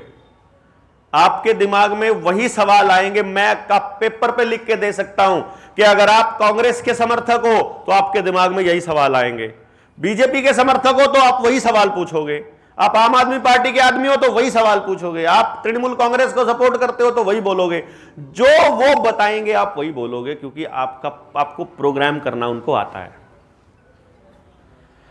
अब मैं 2 चीजों पे बात करूंगा, ज्यादा लंबा ना चल के। एक तो भविष्य में क्या होने वाला है उस पे, और एक यदि आपको समझ में आ जाए कि सच्ची में ऐसा होने वाला है तो उस पे फिर करना क्या है, क्योंकि ये दूसरा जो पार्ट है सबसे इंपॉर्टेंट है, लेकिन दूसरे पार्ट से ज्यादा इंपॉर्टेंट पहला पार्ट है। हमारे बड़े बुजुर्ग कहा करते थे, यादव साहब मुझे याद है, वो ये कहा करते थे कि अगर बारिश से बचने का इंतजाम करना हो, पहले अपनी कच्ची मिट्टी की छतें होती थी, कच्ची छतों पे बारिश आने से पहले सारा परिवार लग जाता था, जोड़ में से, नर में से, बाहर से, खेतों में से मिट्टी ला के और अपनी छतों की पक्का करना। तो बड़े बुजुर्ग यह कहा करते थे कि अगर बारिश का इंतजाम करना हो, बारिश से बचने का इंतजाम करना हो, तो बारिश आने से पहले करना पड़ेगा, बारिश आने के बाद कुछ नहीं, फिर कुछ नहीं बचता। इसलिए पहले बता रहे हैं आपको। कई लोग मुझे ये कह देते हैं, मेरे ही साथी कह देते हैं कि बलारा तो इतना बता दे है उनका इतनी सी बात याद रवा है। मैंने कहा वो इतनी सी बात केवल इस मामले में याद रहती है कि अगर उनको ही वो बात दोबारा बोलनी पड़े तो थोड़ी याद रहेगी, लेकिन वो बात जब उनके सामने आएगी तो ध्यान रहेगा, यह बात भी बता रखी, यह बात भी बता रखी, ये भी सब याद रहता है, एक भी चीज नहीं है। क्योंकि मैं कोई कागजी बात नहीं बता रहा हूं, मैं वो बात बता रहा हूं जो आपके साथ बीत रही है, और जो बीत रही है वो आप अपनी जिंदगी के साथ जोड़ सकते हो। अब मैं आपको अपने सोसाइटी के, अपने समाज के कुछ तबके बताता हूं। वो तबके क्या हैं? 4 तबके हैं अपने समाज में। दिल्ली में एक तबका कम है जिसको किसान तबका बोलते हैं, ठीक है जी। किसान तबका अपने पास यहां कम है, तो किसान तबके की बात सबसे आखिर में कर लूंगा। दूसरा तबका है नौकरी करने वाला तबका, सरकारी या प्राइवेट। उसका मैं आपको बता चुका हूं 90% नौकरियां खत्म होने वाली हैं, सारे डिपार्टमेंट बिकने वाले हैं। तीसरा तबका है दुकानदार तबका, या तो हाथ से काम करने वाला तबका, मिस्त्री हो गया, कोई रिपेयरिंग का काम करता है, या दुकानदार है, या कोई ऑफिस चलाता है, कोई बिजनेस है, कोई हॉल है, कोई कम्युनिटी सेंटर, ऐसा कुछ दुकानदार। मतलब दुकानदार की दुकानदारी को खत्म करने का बड़ा सुंदर सा तरीका है ऑनलाइन सामान सस्ता मिल रहा है, ऑफलाइन सामान महंगा मिल रहा है। क्यों जी? आपकी रिपेयरिंग अगर आप मिस्त्री को बुलाते हो तो 500 रुपये सर्विस है, आप किसी बड़ी कंपनी को कॉल करने के लिए उनका मिस्त्री आएगा तो 400 रुपये में आएगा। तो लोकल मिस्त्री से कांटेक्ट आपका खत्म होता चला जाएगा, लोकल दुकानदार से आपका कांटेक्ट खत्म होता जाएगा, ऑनलाइन आप कंपनियों के साथ जुड़ते स्टार्ट हो जाओगे। अब ऐसा कैसे हो सकता है कि कंपनी को ऑनलाइन बेचने में सस्ता पड़ता हो और आपको खरीदने में महंगा पड़ता हो दुकान से? उसका कारण है कि कंपनी एक तो हजारों बल्क में लाती है, लाखों, तो उससे सस्ता पड़ेगा, और दूसरा जिसका जो कंपनी ऑनलाइन बेचती है उनके लिए सरकार समय समय पर जानबूझकर कभी 10,000 करोड़ माफ कर दिए, कभी 5,000 करोड़ माफ कर दिए, कभी 1 लाख करोड़ माफ कर दिया, माफ कर देगी। वो तो घाटा भी 100 रुपए 200 रुपए कम भी बेच देगा तो भी कोई फर्क नहीं पड़ता उसको। तो एक बार मार्केट जचानी है ना, एक बार आपके दिमाग में ये फिट कराना है कि ऑनलाइन सस्ता मिलेगा, ऑनलाइन सस्ता मिलेगा, ऑनलाइन सस्ता मिलेगा। आप साल भर ऑनलाइन सस्ता मिलेगा सोचने लग जाओ, फिर जब महंगा भी मिलता होगा तो भी कहोगे यार बढ़िया होगा ये सामान। नहीं तो ऑनलाइन तो महंगा बिकता ही नहीं, ऑनलाइन तो सस्ता ही मिलता है। अगर महंगा मिल रहा है तो फिर बढ़िया होगा, क्योंकि आपको प्रोग्राम कर देंगे वो। तो ऑनलाइन किसका है? मोटे बड़े जाइंट, वही फॉर्च्यून 500, वही। चौथा तबका है रेडी पटरी वाला, वो तो दुकानदार में ही आ गया। मजदूरी करने वाला आदमी जो मेहनत मजदूरी करता है, रिक्शा चलाता है या कोई ऐसा मेहनत का काम करता है, उनका शरीर वैसे ही खत्म हो चुका है। मैक्सिमम जिंदगी उनकी 2 चीज़ों पे चलती है। उनके बच्चे सरकारी स्कूल में पढ़ते हैं, खाने के लिए राशन उनको कोटे से मिलता है। कोटे में से तेल पहले से निकल चुका है, दालें निकल चुकी हैं, चावल बचे हैं, वो कई जगह चावल भी खत्म हो गए, सिर्फ गेहूं बचा है। और चावल और गेहूं बचे हैं। चावल भी आज के टाइम पे फोर्टिफाइड आ रहे हैं, फैक्ट्री में बने हुए। बाजार का चावल, वो खेत का चावल नहीं आता, फैक्ट्री वाला चावल आ रहा है। और गेहूं आ रहे हैं। थोड़े दिनों में अगला जो योजना है सरकार की, एफसीआई के जो गोदाम हैं वो खाली हो चुके हैं, तो सरकार उन लोगों के खाते में डायरेक्ट पैसे भेजा करेगी सब्सिडी के, जैसे आपकी गैस की सब्सिडी के भेजने चालू करे थे। और फिर आपकी सब्सिडी उतनी आया करेगी जितनी आजकल आती है, 10 पैसे 15 पैसे है, बंद हो चुकी है वो होगा, ऐसे ही बंद होगा। गैस की तो बंद कर दी है। हाँ, एक आधे आदमी की आती है 1 पैसा, किसी की 2 पैसे ऐसे आती है। उसकी कोई हाँ, इसमें मुझे नहीं लगता कि इसके अंदर कोई अतिशोक्ति है। साथ के साथ किसान बच गया है। किसान के लिए मैं बता देता हूं, किसान के पास अपना कुछ नहीं बचा है। ना वो बीज अपनी मर्जी से लेके आ सकता, बाजार से आता है उसका। डंगर उसके पास अपनी मर्जी के नहीं है, खाद उसके पास अपनी मर्जी का नहीं है, बिजली के ऊपर टोटली डिपेंडेंट है, ट्यूबवेल के पानी के ऊपर डिपेंडेंट है। पानी के लिए सरकार कानून लेकर के आ रही है कि अगर आपके घर में समर्सिबल है तो आपको 10,000 रुपये साल के देने पड़ेंगे। प्रॉपर्टी के लिए कानून लेकर के आ रही है कि अगर आपके पास 100 गज का प्लॉट है तो 100 गज के प्लॉट पे 1 लाख रुपए आपको प्रॉपर्टी टैक्स देना पड़ेगा साल का। 10,000 रुपये के करीब हो गया, नहीं अपने ही घर में किराएदार बन जाओगे। डंगरों के लिए कानून आ रहा है। राजस्थान और गुजरात में कानून पास हो चुका है। कदे आपका न्यू लग रहा हो कि अभी ये बात मैं भविष्य की कह रहा हूं, ये पास्ट में हो चुका है। 2021 के अंदर गुजरात और राजस्थान के अंदर कानून है कि आप 1 से ज्यादा डंगर नहीं पाल सकते। अगर पालोगे तो कमर्शियल कनेक्शन लेने पड़ेंगे सारे, बिजली के भी, पानी के भी। और हरियाणा और दिल्ली आसपास, यूपी के आसपास और पंजाब के लिए कानून आ रहा है कि सरकार तय करेगी कि आप कितने डंगर रख सकते हो। मान लो आप ज्यादा डंगर रखते हो कि घर में मानस 2 हैं और डंगर पाल रखे 4, तो अब वो कैलकुलेट करेगी सरकार कि 4 में से मेल कितने हैं, फीमेल कितने हैं। मेल है तो ढुलाई का काम करता होगा, फीमेल है तो दूध बेचता होगा, दूध नहीं बेचता होगा दही भी बेचता होगा, दही नहीं बेचता होगा खोया भी बेचता होगा, खोया नहीं बेचता होगा घी भी बेचता होगा। तो घी के हिसाब से क्या रेट पड़ेगा, दूध के हिसाब से क्या रेट पड़ेगा, अपने आप सरकार कैलकुलेट करके कि 4 अगर डंगर हैं, इस नस्ल के डंगर है तो इतना टैक्स जमा कराना ही पड़ेगा, चाहे बेचो चाहे ना बेचो, तो छुड़वाएगी। आखिर में पालतू जानवर नहीं पाल सकते आप घर के अंदर, उसके लिए रजिस्ट्रेशन कराना पड़ेगा डंगर, और अगर वो पालतू जानवर सड़क पर मिल गया तो फाइन आएगा। आपको नया आधार कार्ड अपडेट कराना पड़ेगा, और उस आधार कार्ड के साथ आपकी जिंदगी से जुड़ी हुई हर चीज अपडेट करानी पड़ेगी। आपके खेत की रजिस्ट्री, आपके घर की रजिस्ट्री, आपका बैंक अकाउंट, आपका पैन नंबर, आपकी आईटीआर, आपका बिजली का बिल, आपका पानी का बिल, आपका ड्राइविंग लाइसेंस, आपकी गाड़ी की आरसी, आपके पास जितने कागज हैं सारे आधार कार्ड के साथ जोड़ने पड़ेंगे। और घर में जितने आदमी हैं सबके एक जगह जोड़ने पड़ेंगे फैमिली आईडी के नाम पर, ताकि अगर कल को आप सरकार के खिलाफ एक भी आवाज निकालो तो उनको केवल एक बटन बंद करना है और आपका सब कुछ बंद। बिजली वहीं से चलती है। अब आप बिजली के वो मीटर नहीं रहे कि आवेगा एसडीओ या एक्शन आवेगा और गांव में बिजली वाले आएंगे, लाइनमैन आकर आपका कनेक्शन काट के जाएंगे। अब दोनों वहीं से बटन दाबना, चिप वाले मीटर है। अब उनको यहां नहीं आने की जरूरत है। अब पानी का कनेक्शन काटने के लिए यहां आने की जरूरत नहीं है, चिप वाला पानी का कनेक्शन है, एक आदमी का बंद किया जा सकता है, सारा गली का बंद करने की जरूरत नहीं उनको ना पानी। और अब तो गैस का कनेक्शन भी घरों में दे रहे हैं। मैंने आज एक खबर पढ़ी थी कि आने वाले वक्त में गैस का चूल्हा जलाने के ऊपर बैन हो सकता है, सिलेंडर वाला। सिलेंडर पे नहीं जलाओगे, जो कनेक्शन बाहर से आ रहा है वही लोगे। बाहर से आ रहा है वो अडानी का है। तो बिजली भी प्राइवेट, पानी भी प्राइवेट। पानी के लिए बता देता हूं, हिमाचल के अंदर कानून बना था 2021 के अंदर कि जितने जलप्रपात हैं, वाटरफॉल, जितने बांध हैं, जितनी नदी हैं और जो बारिश का पानी है, पहाड़ का जो पानी है, उनके ऊपर जनता का कोई अधिकार नहीं है। अगर सरकार चाहे तो कंपनियों को बेच सकती है और कंपनियां चाहे तो पैसा वसूल कर सकती हैं। कानून बन चुका है। ठीक है जी। तो किसान के पास एक चीज बची बस, और वो उसकी जमीन।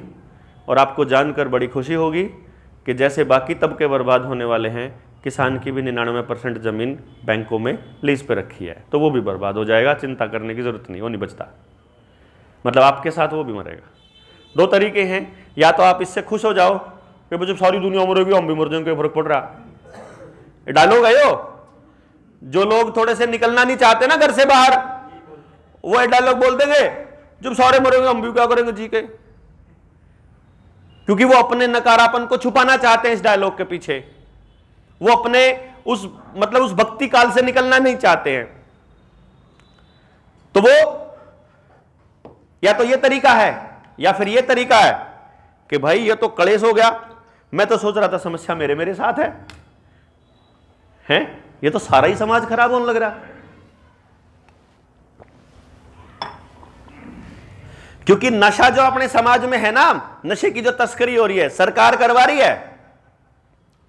और आपको अगर अभी भी यकीन नहीं आता सरकार करा रही है, तो एक बार पिछले 3 साल का घटनाक्रम जा करके देख लो। सरकार ने चाहा तो एक भी आदमी नहीं बचा सर्टिफिकेट बनवाए बिना। सरकार ने चाहा तो एक भी आदमी घर से बिना मास्क पहने नहीं निकला। सरकार ने चाहा तो आप अपनी मर्जी से कुछ नहीं कर पाए। सरकार के पास इतना बड़ा तंत्र, इतनी खुफिया तंत्र है कि आप कुछ नहीं कर पाओगे अगर सरकार चाहेगी तो। आपको क्या लगता है वो मुट्ठी भर नशा बेचने वाले टिक जाएंगे सरकार अगर चाहेगी तो? सरकार उनको बकायदा प्लांट करती है। आतंकियों को भी सरकारें प्लांट करती है। जितने आतंकी हमले होते हैं सरकारें प्लांट करती है। जितने दंगे होते हैं सरकारें प्लांट करती है। जो उस टाइम मौजूदा सरकार होती है वही करती है, विरोधी लोग नहीं करते। और वो नशा भी इस समाज के अंदर वही लोग पंट करते हैं, क्योंकि समाज के लोग अपने आप को निष्क्रिय बना चुके हैं। उनको लगता है कि राजनीति करने वाले राजनीति करते हैं, हम जैसे लोगों को वो राजनीतिक बोल के खत्म करने की कोशिश करते हैं कि तो एम ही अपनी राजनीति चमका रहे हैं। समाज में ईमानदार लोग चुप हो गए, इसलिए ये सारी बर्बादी का कारण ये है। तो सिर्फ लुच्चे गुंडे रह गए डिसीजन लेने के लिए। हम लोगों को फुर्सत ही नहीं है अपनी। हमको क्या लगता है, मैं बोलने लगूं किसी के साथ बुरा हो रहा है, मैं बोलने लगूं मेरी घरवाली फटाक से मेरी बाजू पकड़ेगी, तो चल अंदर, तेरे को क्या जरूरत पड़ी है, पड़ा रहती। जब हमारे साथ जुल्म हो रहा था तब वो कहां आए थे, अब उनके साथ क्यों जाए? और इसलिए फिर हम सब अकेले अकेले पड़ गए और सरकार को पता चल गया सारे अकेले हैं, छुट्टी रगड़ो, सबको रगड़ो, एक को भी नहीं छोड़ो। अब खेत आपकी जमीन पड़ गई। अब थोड़ा सा भविष्य के लिए आपको 5-4 चीजें और बता दूं और फिर हम बात करेंगे कि हमें करना क्या है। आज जो लड़ाई, जो आपको दौड़ाया, जो भागदौड़ मची, जो गांव से शहरों में दौड़े, अपने बच्चों को पढ़ाई के लिए तैयार किया, पैकेज के लिए तैयार किया, बड़ी कंपनियों में नौकरी के लिए तैयार किया, तो उसके पीछे एक ही चीज थी। क्या था? पैसा, रुपया। क्यों जी? रुपया ही था ना, और तो कोई चीज नहीं थी। और अगर आपको पता चले कि ये रुपया है ही नहीं जो आपको दिया जा रहा है, फिर आपके पैरों के नीचे की जमीन खिसक जाएगी कि इतने साल, इतनी जिंदगी जो खोई, या कागज के टुकड़े इकट्ठे करने में लगाई। और जो चीज कमानी थी, समाज कमाना था, लोग कमाने थे, इज्जत कमानी थी, भाईचारा कमाना था, प्रेम कमाना था, शांति कमानी थी, उसमें उसके पीछे दौड़े नहीं। और जिस चीज के पीछे दौड़े वो है ही नहीं समाज में, वो कहीं नहीं है। अगर यकीन ना हो तो आपको मैं एक बात बताता हूं, उससे अपनी बात को पूरा करता हूं। नोट छपने की एक प्रक्रिया होती है, अगर आपको पता ना हो। नोट छपने की प्रक्रिया में एक चीज होती है कि उस नोट के बराबर का रुपया सरकार अपने पास सुरक्षित रखती है। और रुपये का असली जो मोल है, असली जो नाम है, वो गोल्ड सिक्योरिटी के रूप में रखा जाता है। वही रुपया है। ये जो जेब में आप लेके घूमते हो, ये रुपया नहीं है, ये रुपये का नोट है। जैसे कोई दुकानदार या कोई गाड़ी वाला, कोई एजेंसी वाला आपको पर्ची बना के दे दे कि जाओ उस पेट्रोल पंप पे जाके 5 लीटर डीजल ले ले, तो वो 5 लीटर की पर्ची है, 5 लीटर का नोट है। वो 5 लीटर का नोट प्रोमिसरी नोट बोलते हैं। तो जो आपको दिया जा रहा है ये रुपये का नोट है। अगर उसके ऊपर लिखा हुआ है 10 रुपया, इसका मतलब 10 रुपए सरकार के पास रखे हैं आपके। आप जब चाहो वो नोट देकर और अपने 10 रुपये ले सकते हो। 10 रुपये मतलब 10 रुपये के बराबर का सोना। और आज जो कानून है इस वक्त इस देश के अंदर, उस कानून के मुताबिक अपने 1 रुपये की कीमत है 550 मिलीग्राम सोना। 777 मिलीग्राम सोना है वैसे तो ऑफिशियली, लेकिन वो इन्होंने घपला कर रखा है, तो हम 777 ही बोलेंगे।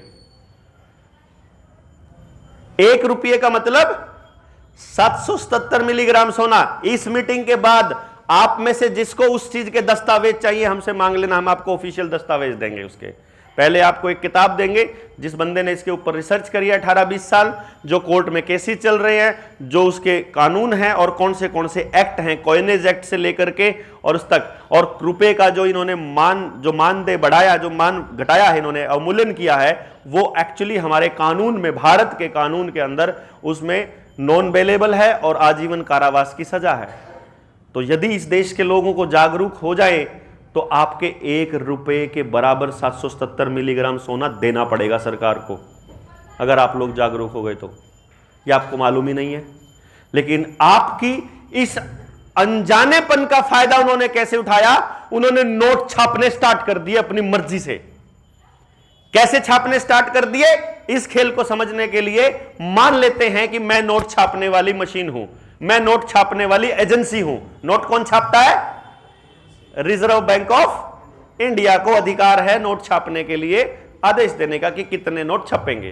तो मान लेता हूं मैं रिजर्व बैंक ऑफ इंडिया हूं और मैंने मार्केट के अंदर 100 करोड़ नोट छाप दिए। 100 करोड़ नोट छाप करके मैं बैंकों को दूंगा, बैंक उसको लोन पर देंगे। क्यों जी? बैंक उस पैसे को लोन दे देंगे ना, किसान को, उद्योगपति को, किसी को। बैंक अपने पास रख के क्या करेगा? अब यहां से आपकी भागीदारी शुरू होती है। मैंने 100 करोड़ रुपए छाप दिए और आपको लोन दे दिया सबको। 100 करोड़ रुपए मार्केट में है, मैं कितने का मालिक हूं? 100 करोड़ का मालिक। आपसे जब मैं पैसा लेना कहूंगा भी मेरे पैसे दो, तो कितने का मालिक हूं मैं? 100 करोड़ का। आपके पास वो पैसा पड़ा है, मैंने ब्याज लिया 10% का, साल में 10 रुपए 100 रुपए पे, तो 100 करोड़ पे 10 करोड़। तो 1 साल के बाद मैं कितने का मालिक हो गया? 110 करोड़। मार्केट में कितना पैसा पड़ा है? आपके पास 100 ही करोड़ है, क्योंकि आपके पैसे अभी ब्याए नहीं है। भाई तो है नहीं कि आपके रुपये अंडे दे देंगे और रुपए बन जाएंगे, ऐसा नहीं होगा। आपका पास 100 ही करोड़ है, मेरे पास 110 करोड़ है।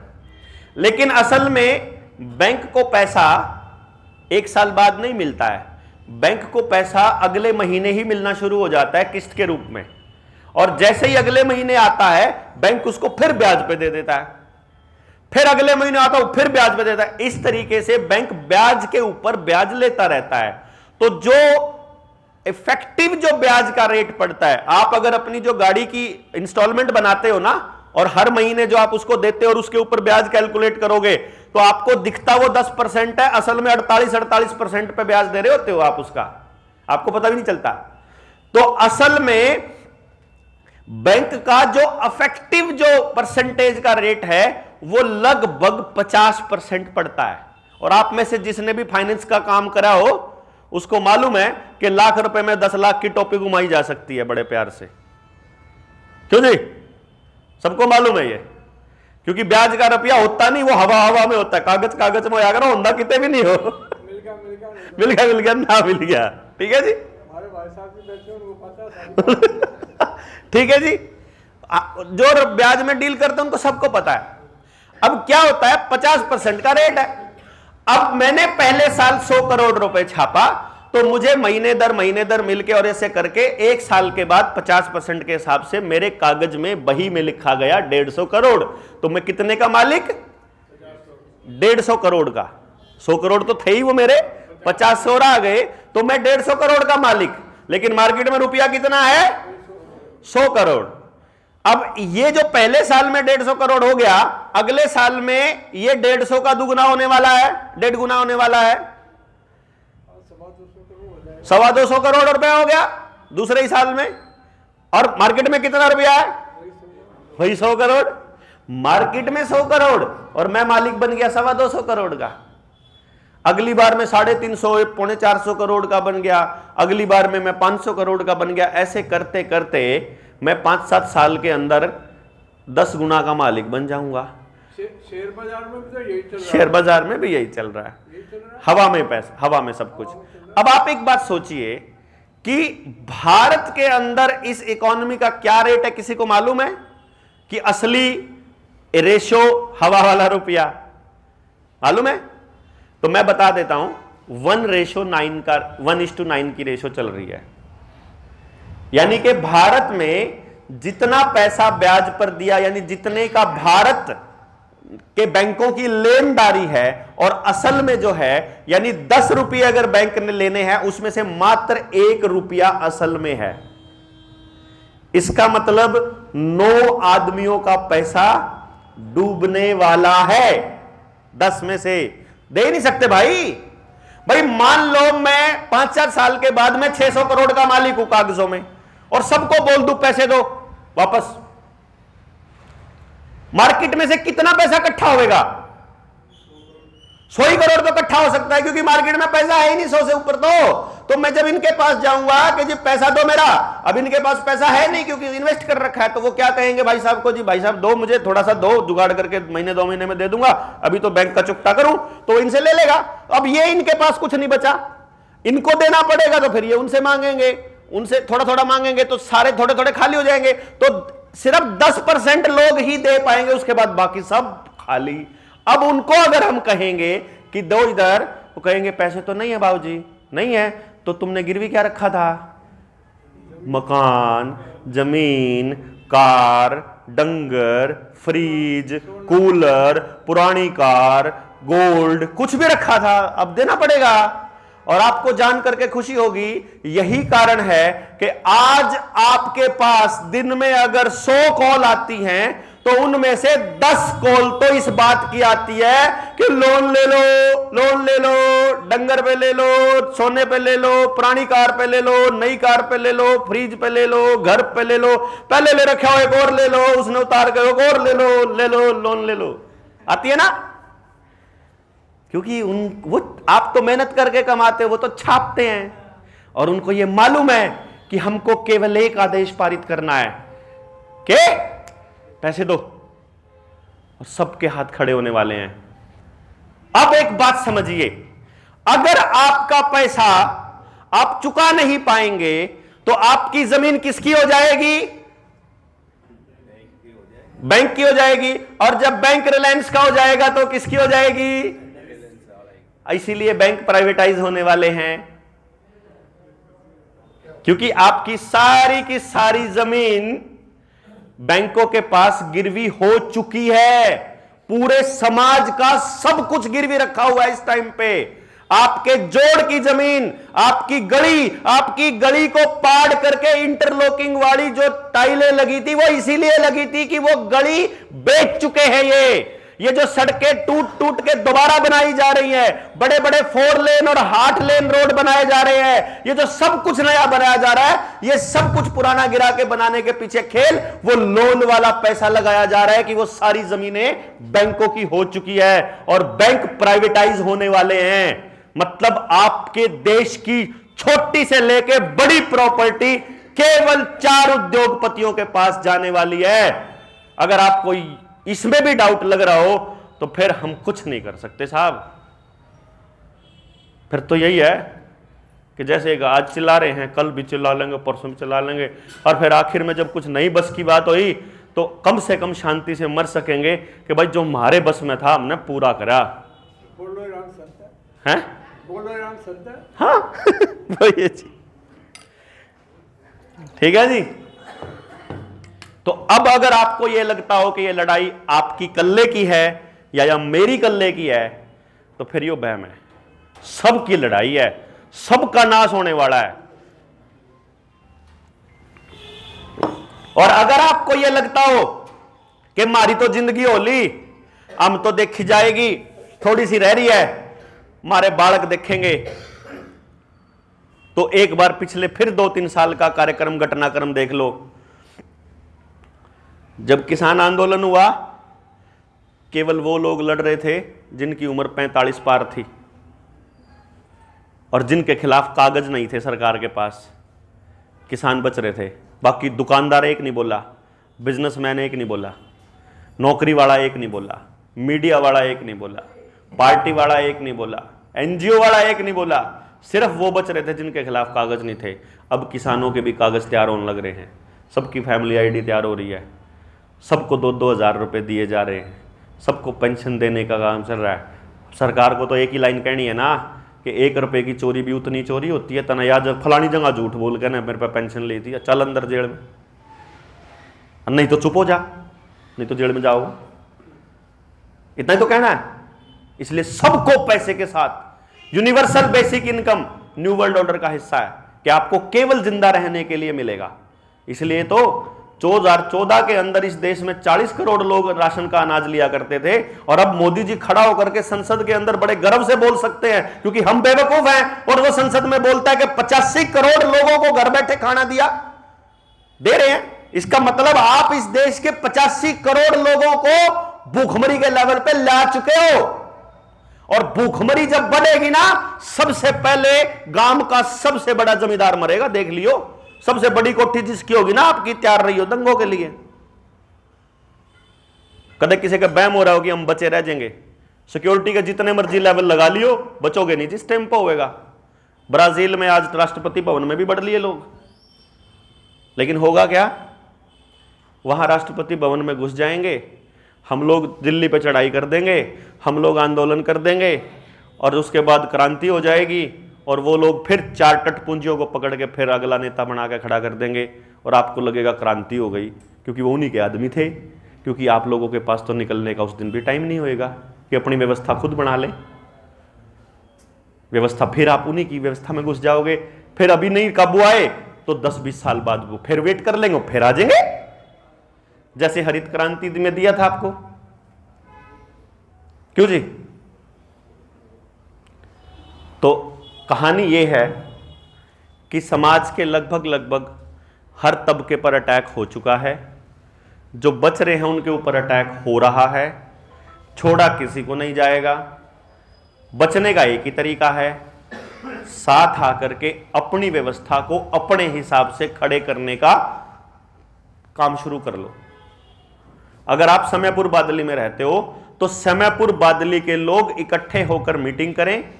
सरकार की कौन सी नीतियां ऐसी है जिनसे आपकी आजादी छीनी जा रही है, उसकी निशान लिस्ट बनाएं। उस लिस्ट को बना करके उसके लिए लोगों को जागरूक करें और सरकार को यह चेतावनी दे दें कि हमारी जिंदगी है, हमारे बच्चे हैं, हमारा भविष्य है, हम तय करेंगे हम कैसे जीना चाहते हैं। आप तय नहीं करोगे। हमारी गली बनाएंगे तो हमसे पूछे बिना नहीं बनाओगे। हमारे लिए कोई काम करना चाह रहे हो तो हमसे पूछे बिना नहीं करोगे, क्योंकि सरकार आपके ऊपर पिछले 8 साल से एक ही काम कर रही है, अपनी मर्जी से जो मर्जी कानून ले गए, जो मर्जी नियम बना दिया, जो मर्जी कह दिया और आपको मानना पड़ेगा। ऐसा हो रहा है काम खाई यार, आप चाहते नहीं हो फिर भी बन रहा है, आप चाहते नहीं हो कोई चीज बेचे फिर भी बन रहा है। एक बार सरकार बना दी इसका यह मतलब थोड़ी ना है कि आप जो मर्जी कानून बना दोगे, जो मर्जी नियम बना दोगे, जिस मर्जी चीज को बेच दोगे। हेल बेच दी, सेल बेच दी, बेल बेच दी है, आपका ऑर्डिनेंस फैक्ट्री बेच दी, आपके बैंक बेच दिए, आपके जोड़ बेच दिए, आपका पंचायत बेच दी, गांव बेच दिए, सड़क बेच दी, सब बेच दिया। टैक्स टैक्स टैक्स, मतलब कौन सी चीज नहीं छोड़ी टैक्स की। कहने को बहुत सारी बातें हैं, असली बात एक ही है कि आपको अपनी व्यवस्था खुद तैयार करनी पड़ेगी जो सरकार के नियंत्रण में ना हो। कम से कम हमारी जिंदगी सरकार के नियंत्रण में नहीं होनी चाहिए। सरकार छोड़ो, किसी के नियंत्रण में नहीं होनी चाहिए। हमारा बच्चा क्या पढ़ेगा, जो मैंने बच्चों की बात कही थी कि आपको लगेगा कि हम तो हमारे बच्चे हैं और वो संभाल लेंगे, लेकिन जानकर बड़ी हैरानी होगी कि पिछले 3 सालों में आपके बच्चे के हाथ में यही स्क्रीन पकड़ा दी गई है। और जिसका भी बच्चा पिछले टाइम ऑनलाइन पढ़ाई कर रहा था, वो बच्चा इस टाइम पूरी तरह से चिड़चिड़ा हो चुका है, खाना ठीक से नहीं खाता है, काम में उसका मन नहीं लगता है, बात करो तो बकवास करता है, पढ़ाई के नाम पे उसके बस का कुछ नहीं रहा है, कुछ याद नहीं रहता है, मोबाइल पे गेम खेलने के अलावा, फिल्म देखने के अलावा, अश्लील वीडियो देखने के अलावा कुछ नहीं करता है, और समाज के साथ उसकी कनेक्टिविटी जीरो हो चुकी है। आपका बच्चा एक मशीन के रूप में तब्दील हो चुका है जो केवल वही देख रहा है जो वो चाहते हैं। समाज के लिए उससे उम्मीद करना कोई मायना नहीं है। ये बच्चे भी बचाने हैं, और ये भाषणों से नहीं बचेंगे। मैं जो आपके पास आकर के 2 घंटे 3 घंटे बोल जाऊंगा, 1 घंटा बोल जाऊंगा, इससे नहीं बचेंगे ये। इनसे बचने का एक ही तरीका है, उठा के बात करिए, इनसे बचने का एक ही तरीका है, ऊपर खाना पड़ेगा, कि मिलके बैठ के अपनी व्यवस्था तय करनी पड़ेगी। समझ रहे हैं? अपनी व्यवस्था, मेरा बच्चा क्या पढ़ेगा, बड़ा होकर के इसको कैसे स्कूल में डालना है, स्कूल उसको क्या करेगा। आज आपका बच्चा स्कूल तैयार करके दे देता है, करेगा क्या वो बताइए? आपके पास है कोई रास्ता? मैं आपको रास्ता बता रहा हूं। आपका स्कूल और आपका कॉलेज, आपका सिस्टम आपके बच्चे को किस चीज के लिए तैयार कर रहा है? क्या कोई स्किल दे रहा है? जीने की कोई कला दे रहा है? क्या दे रहा है? किताब दे रहा है, याद करने के लिए सिलेबस दे रहा है, याद करने के बाद एडमिशन के लिए भी नंबर चाहिए। कितने बच्चों का एडमिशन होगा मालूम है? सीबीएसई, आईसीएसई, दिल्ली और हरियाणा का बच्चा ले ले, छोटे मोटे बोर्ड छोड़ देते हैं, 25 लाख बच्चा 12वीं करता है हर साल इस देश के अंदर। मोटा मतलब बाकी बोर्ड छोड़ दिए, वैसे तो 40-48 लाख हो रहा है, पर मैं मोटे मोटे तौर पे बोल देता हूं, जहां जहां की इस एरिया को अगर काउंट करें। 48 और 25 लाख बच्चा 12वीं करता है। BA, BCom, BSc, MBBS, engineering, BTech और तमाम तरह के बैचलर के कोर्स टोटल मिला के इस देश के अंदर उन 25 लाख बच्चों के लिए मात्र 4 लाख सीटें हैं। अब मुझे यह बता दो, अगर सारे के सारे 95% से ऊपर नंबर ले लेंगे, 4 लाख से ऊपर बच्चों का कॉलेज में एडमिशन हो सकता है क्या? और आपके सामने एग्जाम्पल है, आप तो दिल्ली में रहते हो, Shri Ram college of commerce में कट ऑफ लिस्ट 100% जा रही है। 100% वालों का ही हो रहा है और 100% वाले ही रह रहे हैं। सारे 100% वालों का भी एडमिशन नहीं होता, और यही पूरे देश का हाल है। मात्र 15% बच्चे ही पढ़ेंगे। तो आपके लिए एडमिशन होना सट्टा हो गया है खाली। होगा होगा, नहीं होगा तो नहीं होगा। और यकीन मानिए पूरे देश में कोई एक दो बच्चा छोड़ दो, कोई 1000 2000 बच्चा छोड़ दो तो छोड़ दो, अदरवाइज आपको पूरे समाज में एक बच्चा नहीं मिलेगा जो ये कह दे कि मैं इसी कॉलेज में एडमिशन लेना चाहता था जिसमें मैं ले रहा हूं। एक भी नहीं है जी। मतलब उसको उस कॉलेज में एडमिशन, उस कोर्स में एडमिशन मजबूरी में लेना पड़ रहा है। ठीक है जी। अब इस कोर्स को करने के बाद वो क्या कर सकता है? कोई स्किल नहीं है उसके पास, अपना कोई काम नहीं कर सकता, समाज के किसी काम नहीं आ सकता, तो वो एक चीज के लिए ट्राई करेगा, और वो ये कि मैं किसका नौकर बनूं, कितने पैकेज वाला नौकर बनूं। यही करेगा ये। भाई नौकर तो नौकर होता है, तनख्वाह ज्यादा हो या कम हो, वो अपनी मर्जी का मालिक तो होता नहीं। तो वो नौकर बनने के लिए निकलता है। सबसे पहले वो ट्राई करता है कि मैं सरकार का नौकर बनूं, सरकारी नौकरी के लिए दौड़ता है, और सबसे पहले वो ट्राई करता है कि मैं यूपीएससी करके डीसी बनूं। पहली नौकरी पे ले लेते हैं और एक बार आखिरी पे देख लेते हैं, उससे आपको हिसाब लग जाएगा आपके बच्चे कहां हैं, बीच वाले बीच में। सबसे बड़ी नौकरी यूपीएससी की मानी जाती है। यूपीएससी में कभी 1000 से ज्यादा सीटें नहीं निकलती, मैक्सिमम 1000 है, और कभी भी 10 लाख से कम बच्चा अपीयर नहीं होता। 10 लाख से कम फार्म कभी नहीं भरे जाते। इस बार लगभग 14 लाख भरे गए थे, तो मैं 14 लाख पे नहीं जाता, मैं 10 लाख पे ही रहता हूं। और मैं 400-800 भर्तियों की बात नहीं करता, मैं ज्यादा से ज्यादा 1000 की बात कर लेता हूं। 1000 भर्तियां हैं और 10 लाख फार्म आए हैं, 10 लाख बच्चों ने फार्म भरे हैं। मुझे सिर्फ इतना बता दीजिए कितने बच्चों का सिलेक्शन होगा? कोई 20 घंटे की बजाय 22 घंटे पढ़ता हो, 24 घंटे पढ़ता हो, मजदूर का बेटा हो, बिजनेसमैन का बेटा हो, गांव से आया हो, शहर से आया हो, ज्यादा पढ़ा हो, गांव के सरकारी में पढ़ रहा हो, प्राइवेट में पढ़ रहा हो, किसी में पढ़ रहा हो, 1000 से बच्चों का एडमिशन ज्यादा हो सकता है क्या सिलेक्शन? 1000 से ज्यादा बच्चों का तो सिलेक्शन नहीं होगा जी। 1000 ऊपर रखो, 10 लाख नीचे रखो, 100 से गुणा करो, 1 लाख बटा 10 लाख बनता है लगभग 1/10, 0.1। सक्सेस रेट क्या रहेगा? 0.1। क्या 0.1% से ज्यादा बच्चा पास हो सकता है? फेलियर रेट कितना होगा? 99.9।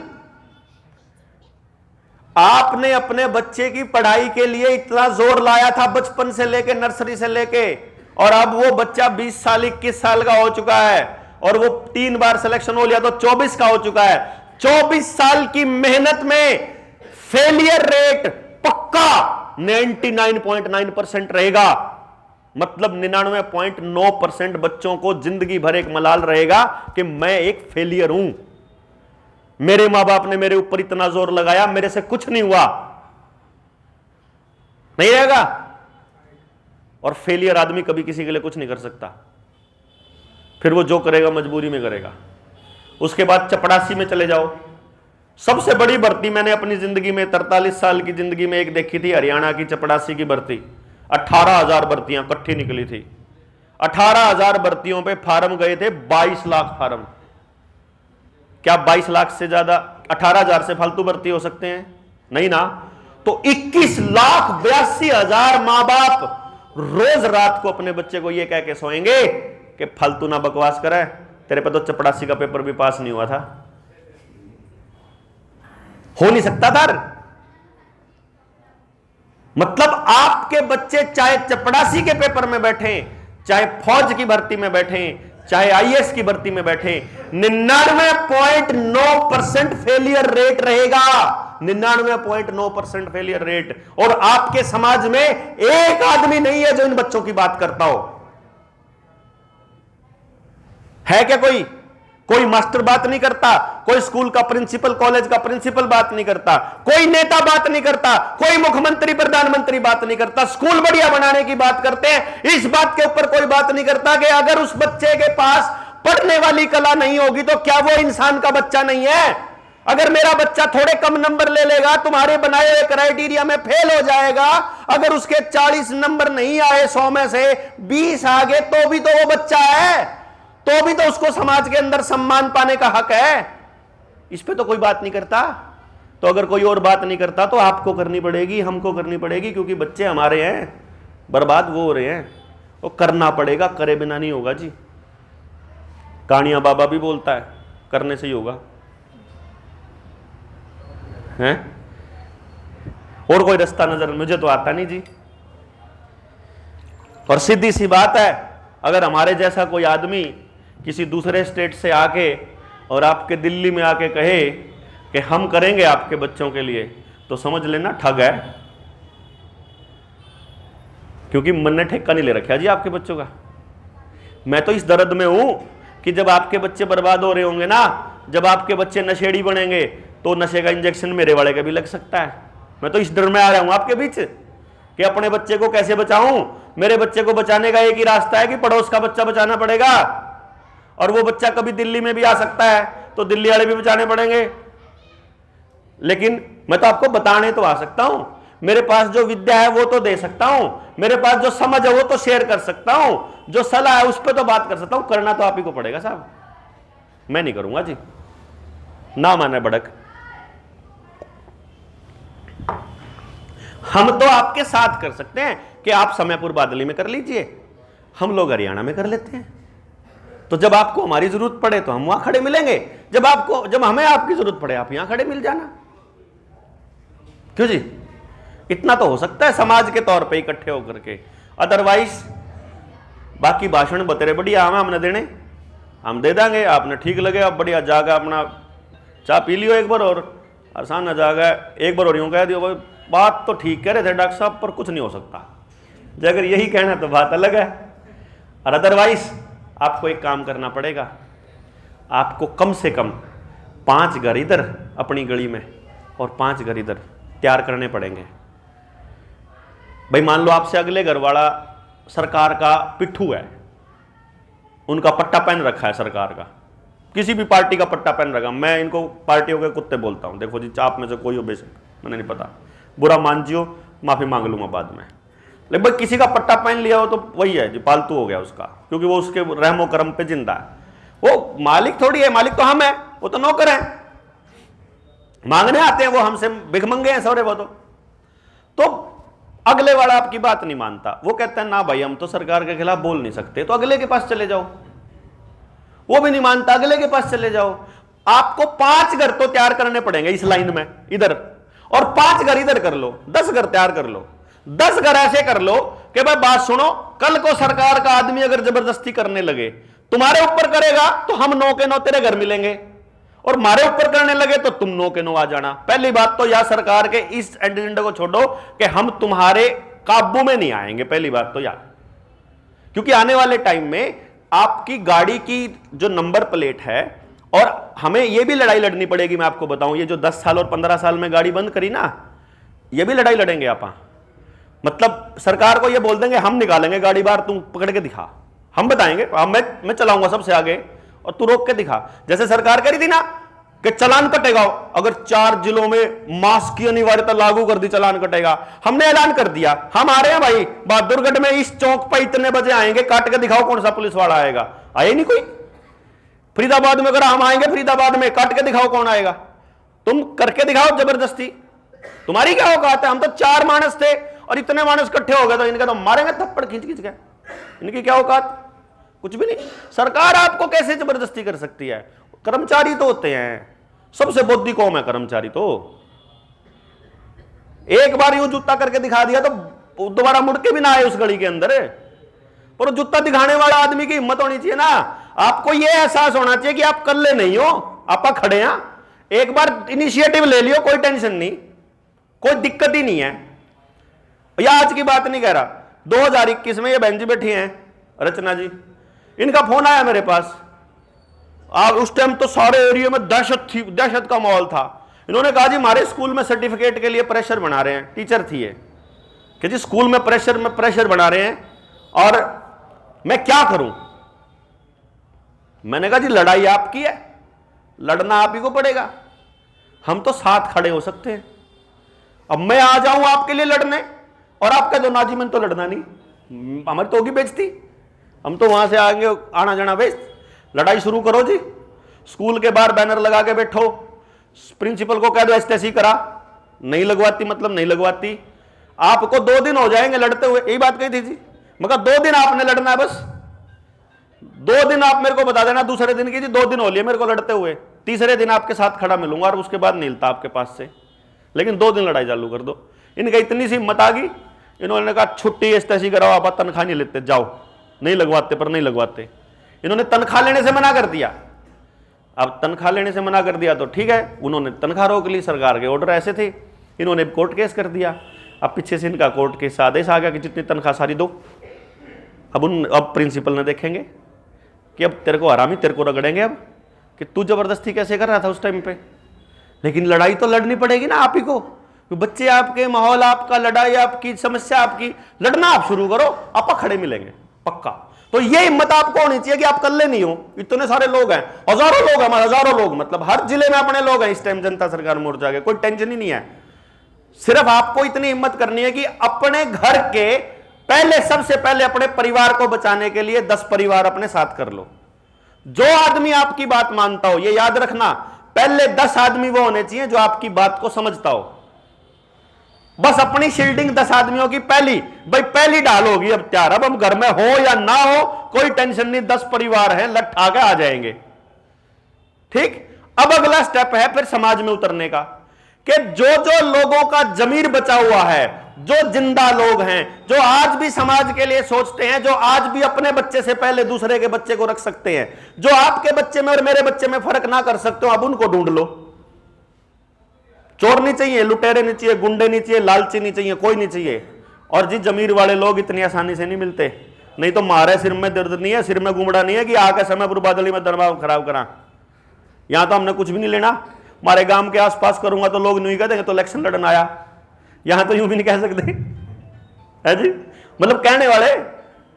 असली तो लड़ाई आपको मालूम ही है हमें कौन सी दर्द लेके घूम रहे, लेकिन असली बात यह है कि जी ये एहसास अपने को होना चाहिए कि हम अकेले नहीं हैं, अच्छे लोग समाज में खत्म नहीं हुए हैं, धरती माता पूतविहीन नहीं हुई है, इब्बे हैं, बच रहे हैं लड़ने वाले, सब ने जमीर गिरवी नहीं रखा है, सब कमज़ोर नहीं हैं, नपुंसक नहीं हुए हैं इस देश के लोग, अभी भी लड़ सकते हैं अपने बच्चों को बचाने के लिए, मर भी सकें, कट भी सकें, मार भी सकें, छोड़ भी सकें। और जूते मारना तो कोई मुश्किल काम नहीं है। मैं तो सोच ही रहा था कोई इब के किसी डीसी का, एसडीएम का नंबर आने वाला है, मैं तो आपने पहला बता रहा हूँ, रगड़ूंगा किसी ने, कोई अस्पताल का डॉक्टर हो गया, कोई एसडीएम हो गया, कोई डीसी किसी गरीब आदमी के साथ बुरा कर रहा होगा, मैं तो तोऊंगा हरामी ने,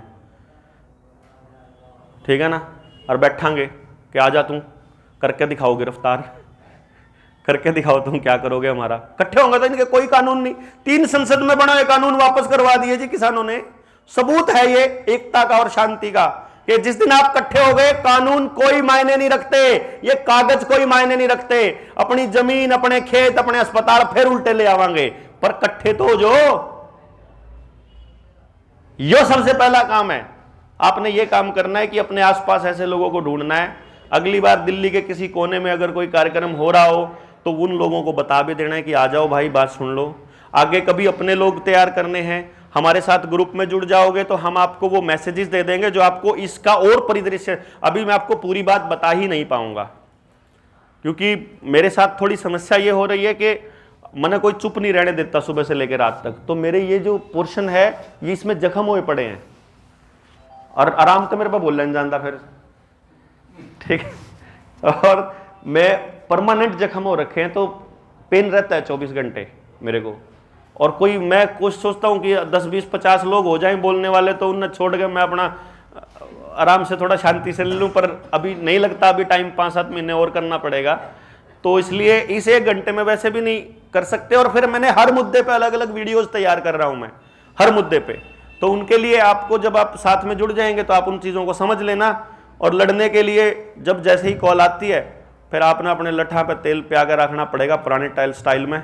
ये तो लड़ाई तो लड़नी पड़ेगी जी, बालक बचाने हैं तो, और मैंने तो कोई राह समझ में आता नहीं। हाँ, बलि भी चढ़ेगी, बलि चढ़ेगी, क्योंकि जब उस टाइम पे मेरे को याद है जब 3 तारीख को मेरी गिरफ्तारी हुई थी पीछे से पिछले साल, उस टाइम पे 1 ही तारीख को मैंने ये बात बोली थी, भाई और कोई राह समझ में नहीं आ रहा, या तो एक बार तो लोगों का वो करने के लिए एक तो बलि चढ़ेगी, और अगर आप लोग नहीं जाग गए तो क्या तब बिना बलि चढ़े काम चल जाए, और नहीं जाग गए तो भाई ये तो होएगा, किसी न किसी का तो नंबर आएगा फिर। तो हम तो उसके लिए भी तैयार हैं, घर तो निकले हुए हैं, हमारे तो घर के न्यू भी नहीं पूछते उल्टा आवेगा कि नहीं आओगा, कदा होगा। आपके साथ हुआ था, आप मास्क नहीं लगाओ थे। हाँ चंडीगढ़ में हुआ था जी। वो आपका वीडियो देखा। हाँ मगर चाहे गोली मारो जी आप कुंडला में। आप 3 दिन फिर जेल में रहे। हाँ कर्मों के साथ। लेकिन उससे लोग जागे बहुत, उससे माहौल बदला, फिर बाहर निकल के हमने ऐलान किया कि नहीं मानेंगे, तुम्हारी तानाशाही नहीं सहन करेंगे। तो अभी के लिए इतना ही है। ये एक तरह से आप ऐसे समझ लीजिए कि आज की जो मीटिंग है ये है एक तरह से सीडिंग, बीज गिरना, जैसे किसान खेत में बीज डाल दिया अगर है, तो मैं आपके दिमाग में आज विचार का बीज डाल रहा हूं। अगर अनुकूल वातावरण बना तो कल को ये जंगल बड़ा बनेगा, और नहीं मिला तो जी कोई बात नहीं, हम तो ये बीज बघेरते चल ही रहे हैं। गिलहरी वाला जो सा हमारा योगदान है वो तो आप करते ही रहेंगे समाज के लिए, जितना बनेगा उतना कर रहे हैं ईमानदारी से। इसलिए दिल पे बोझ नहीं है, मन में इच्छा भी नहीं है, कुछ अचीव भी नहीं करना, किते पहुंचना भी नहीं, कोई नाम की भूख नहीं, कोई उसकी भूख नहीं, सब कुछ छोड़ छाड़ के आए हुए हैं। हम तो चले तो थे अपना जान न्योछावर करने, वो परमात्मा ने सम्मान ज्यादा दे दिया, इतनी औकात नहीं थी जितना मिल गया। सही बतावा जितना हम तो पहला बोनस पे चल रहे हैं मतलब हमारे को जितना मिल गया आप उतने में शांति में है, मतलब बोनस पे इस टाइम, तो हमें इससे ज्यादा नहीं चाहिए। बात है अगली पीढ़ियों के लिए कोई रास्ता तैयार कर सके कि नहीं कर सके, बस यही लड़ाई है। तो आप साथ आएंगे और लड़ेंगे, इसी उम्मीद में मैं अपनी बात आज की यहीं ख़त्म करता हूं, और ये उम्मीद करता हूं कि अपना ये रिश्ता जो है वो जीवन भर कायम रहेगा, और इकट्ठे होकर अपने समाज को बचाएंगे, अपनी अगली पीढ़ियों को बचाएंगे। जय हिंद, जय भारत।